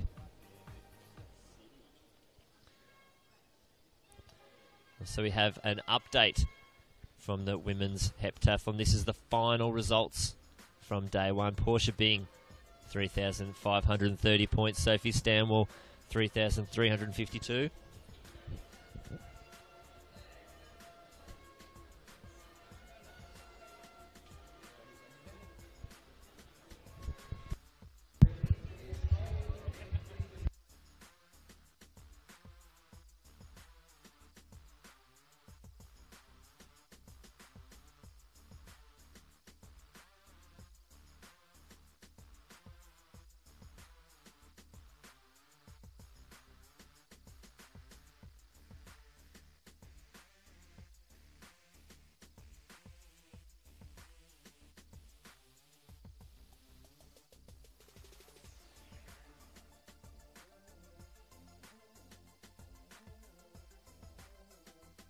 And Lynch, you've got an update from the Tartan couch. I can see, mate. Have a look at the screen. Jake Steens. As. I'm toasty. I'm actually a bit too hot. Oh, no. So, there you go. Oh, you're keeping it warm for him. I hope you hope as soon as he finishes you can wrap that over his shoulders and help him off the track. I'll look to embrace. He actually warned me it's a little bit sweaty, so I've got a bit of decathlete sweat in here that'll hopefully rub off and maybe inspire me to one day have a crack. Can you get that on the couch event with all the other DNA that's been on that couch over the days and weeks? Yes, surely. Clone something out of that. As I stand up as we get ready for the final event of day one here at the 92nd Australian Athletics Championships. Go Jake Steen in lane 8. He's the owner of the jacket. Wesley Salisbury in lane 1. Hamish Nelson 2. Matt Harris 3. Aaron Page 4. David Brock 5. Kyle Cranston 6. Cam Crowley 7. And Jake Steen in 8.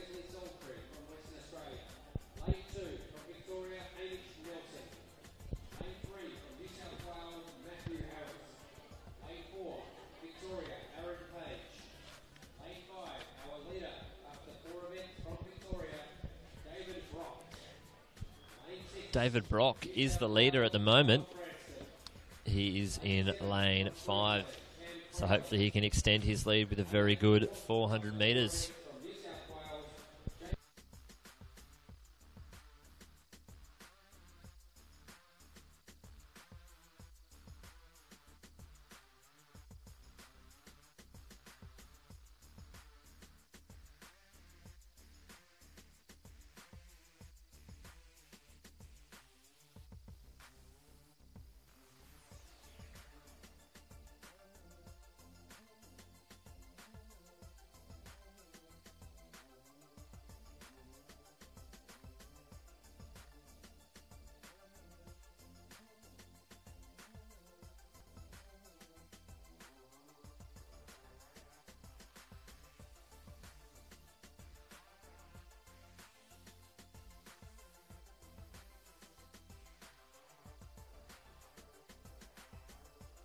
Hopefully we can get these boys underway. There we go.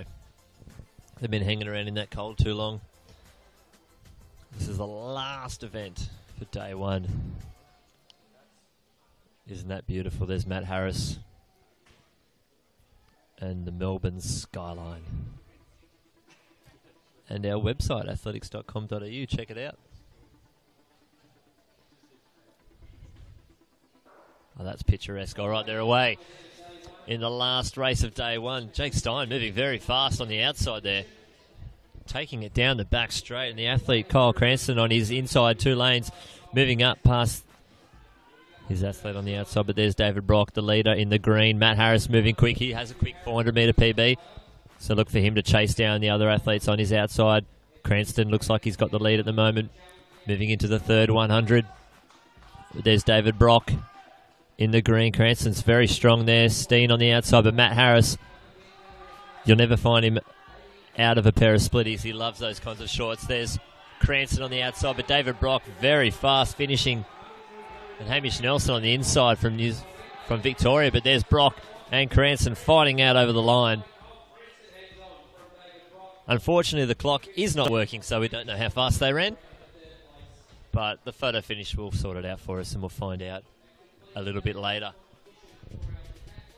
Looks like Cranston held on just in front of Brock, Nelson in third, and Matt Harris in fourth. Robbo, have you got that jacket for Jake Stein? Yes, mate, I'm just unzipping it. Looks like he's warmed up a little bit. Probably doesn't need it straight away, but no, I'd be happy to give it back to him. It is cosy, though, I've got to say. Might have to put in an order to Adidas, one of the sponsors. Isn't that a good of this great event? Yeah, it's very Kenyan-like wearing the jacket like that, like even in 30-degree weather. So, yeah, I'm loving that look. There it is. It just snuck up on the board. 50-49. Brock 50-63. Oh, we're losing it. It came back. Nope. It's gone. There it is again. Hamish Nelson 51-14. Matt Harris 51-25. Aaron Page 51-46. Brock looks like he could hold on to his lead after day one. As we get into the more technical events for day two, you're going to see a hurdles, a 15, discus, javelin, and pole vault. Very, very technical day two.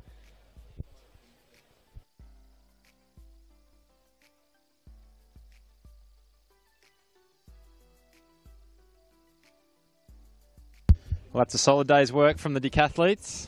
They can go home and rest up. Yeah, back again nice and early tomorrow to finish off the day. And they'll be here right till the end again for their 1500. Big 2 days for the boys.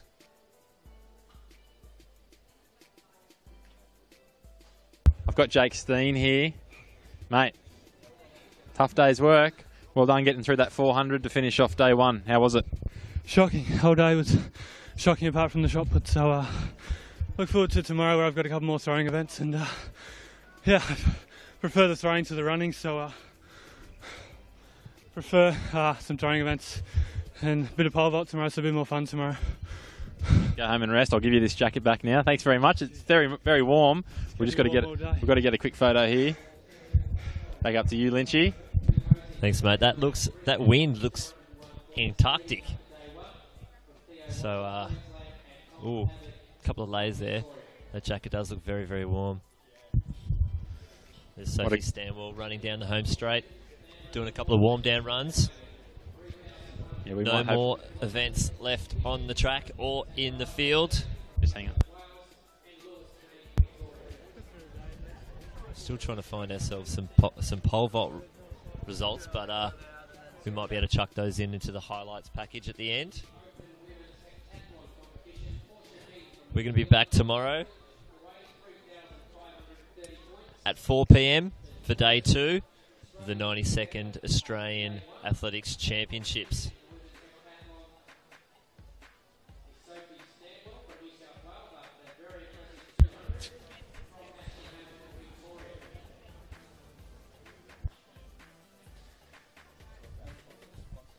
All right, there's the sponsors on the board. Art Series, 2XU, State Government Victoria, Australian Government Sports Commission, Be the Influence, Adidas, Commonwealth Games Australia, Athletics International, and the Australian Paralympic Committee. This is the Compete Clean live stream. We're going to shoot down to Robbo very soon, once he gets himself comfortable on the couch. He's got a special guest. All right, Robbo, who have you got? Yes, thanks very much, Lynchy. I'm joined by Clyde, as always, and we've got Sophie Stanwell here as well. She's just on a little warm down behind us. Welcome back to the Tartan Couch. Day 1, Nationals Heptathlon. How was it for you? I didn't have too great performances today, but I'm out in front by about 80 points, so that's what it's all about. I've just got to try and hold that lead through tomorrow. But yeah, a bit disappointed with some of the performances I had today. Good to have the Kiwi Bing there pushing you along, Borsha. Yeah, it's good. It's good to have someone there to be competitive with. Too bad we actually haven't been seated together in the races or the event pools, which I thought we would have, because it would have been a good rivalry in the races. But unfortunately, we got put in the different heats. So hopefully, I can race her tomorrow. Yeah, Lynchy upstairs pointed that out in the call as well. So tell viewers back home, what have you got to do tomorrow? I'm just going to make sure I recover really well for tomorrow. And put together some just really solid performances tomorrow and just hold the lead, yeah. And what are the events tomorrow? Got long jump and then javelin and 800 metres to finish it off. Excellent. Easy work. If you're interested in athletics, get into the multi-sports and you can become like Sophie Stanwell one day. Sophie, thanks for spending time with us on the Tartan Couch. Great to catch up with Clyde. It's your first time meeting Clyde. Yeah, I didn't meet him at the Hunter Track Classic. He wasn't born then. I don't think he was around then, no, so... Yeah, it's good to meet him today. You go home and rest up. What's your recovery like tonight? Early to bed? Ice baths and food and, yeah, bit of massage. All right, excellent. Well done again. In the lead overnight, and we'll see Sophie Stanwell on day 2 with all the other heptathletes. And we're going to... Waving goodbye there from Clyde. And we're going to take this opportunity to wrap things up. Thanks, folks, for joining in, watching us on the live stream tomorrow. We're back on tomorrow from 4 p.m. and we'll hopefully catch up with Sophie and a whole host of other athletes once again. Don't forget, athletics.com.au. All the live results will be there before the live stream starts tomorrow. You can get on the hashtag AAC14. You can also use the hashtag Tartan Couch, and we'll catch you tomorrow.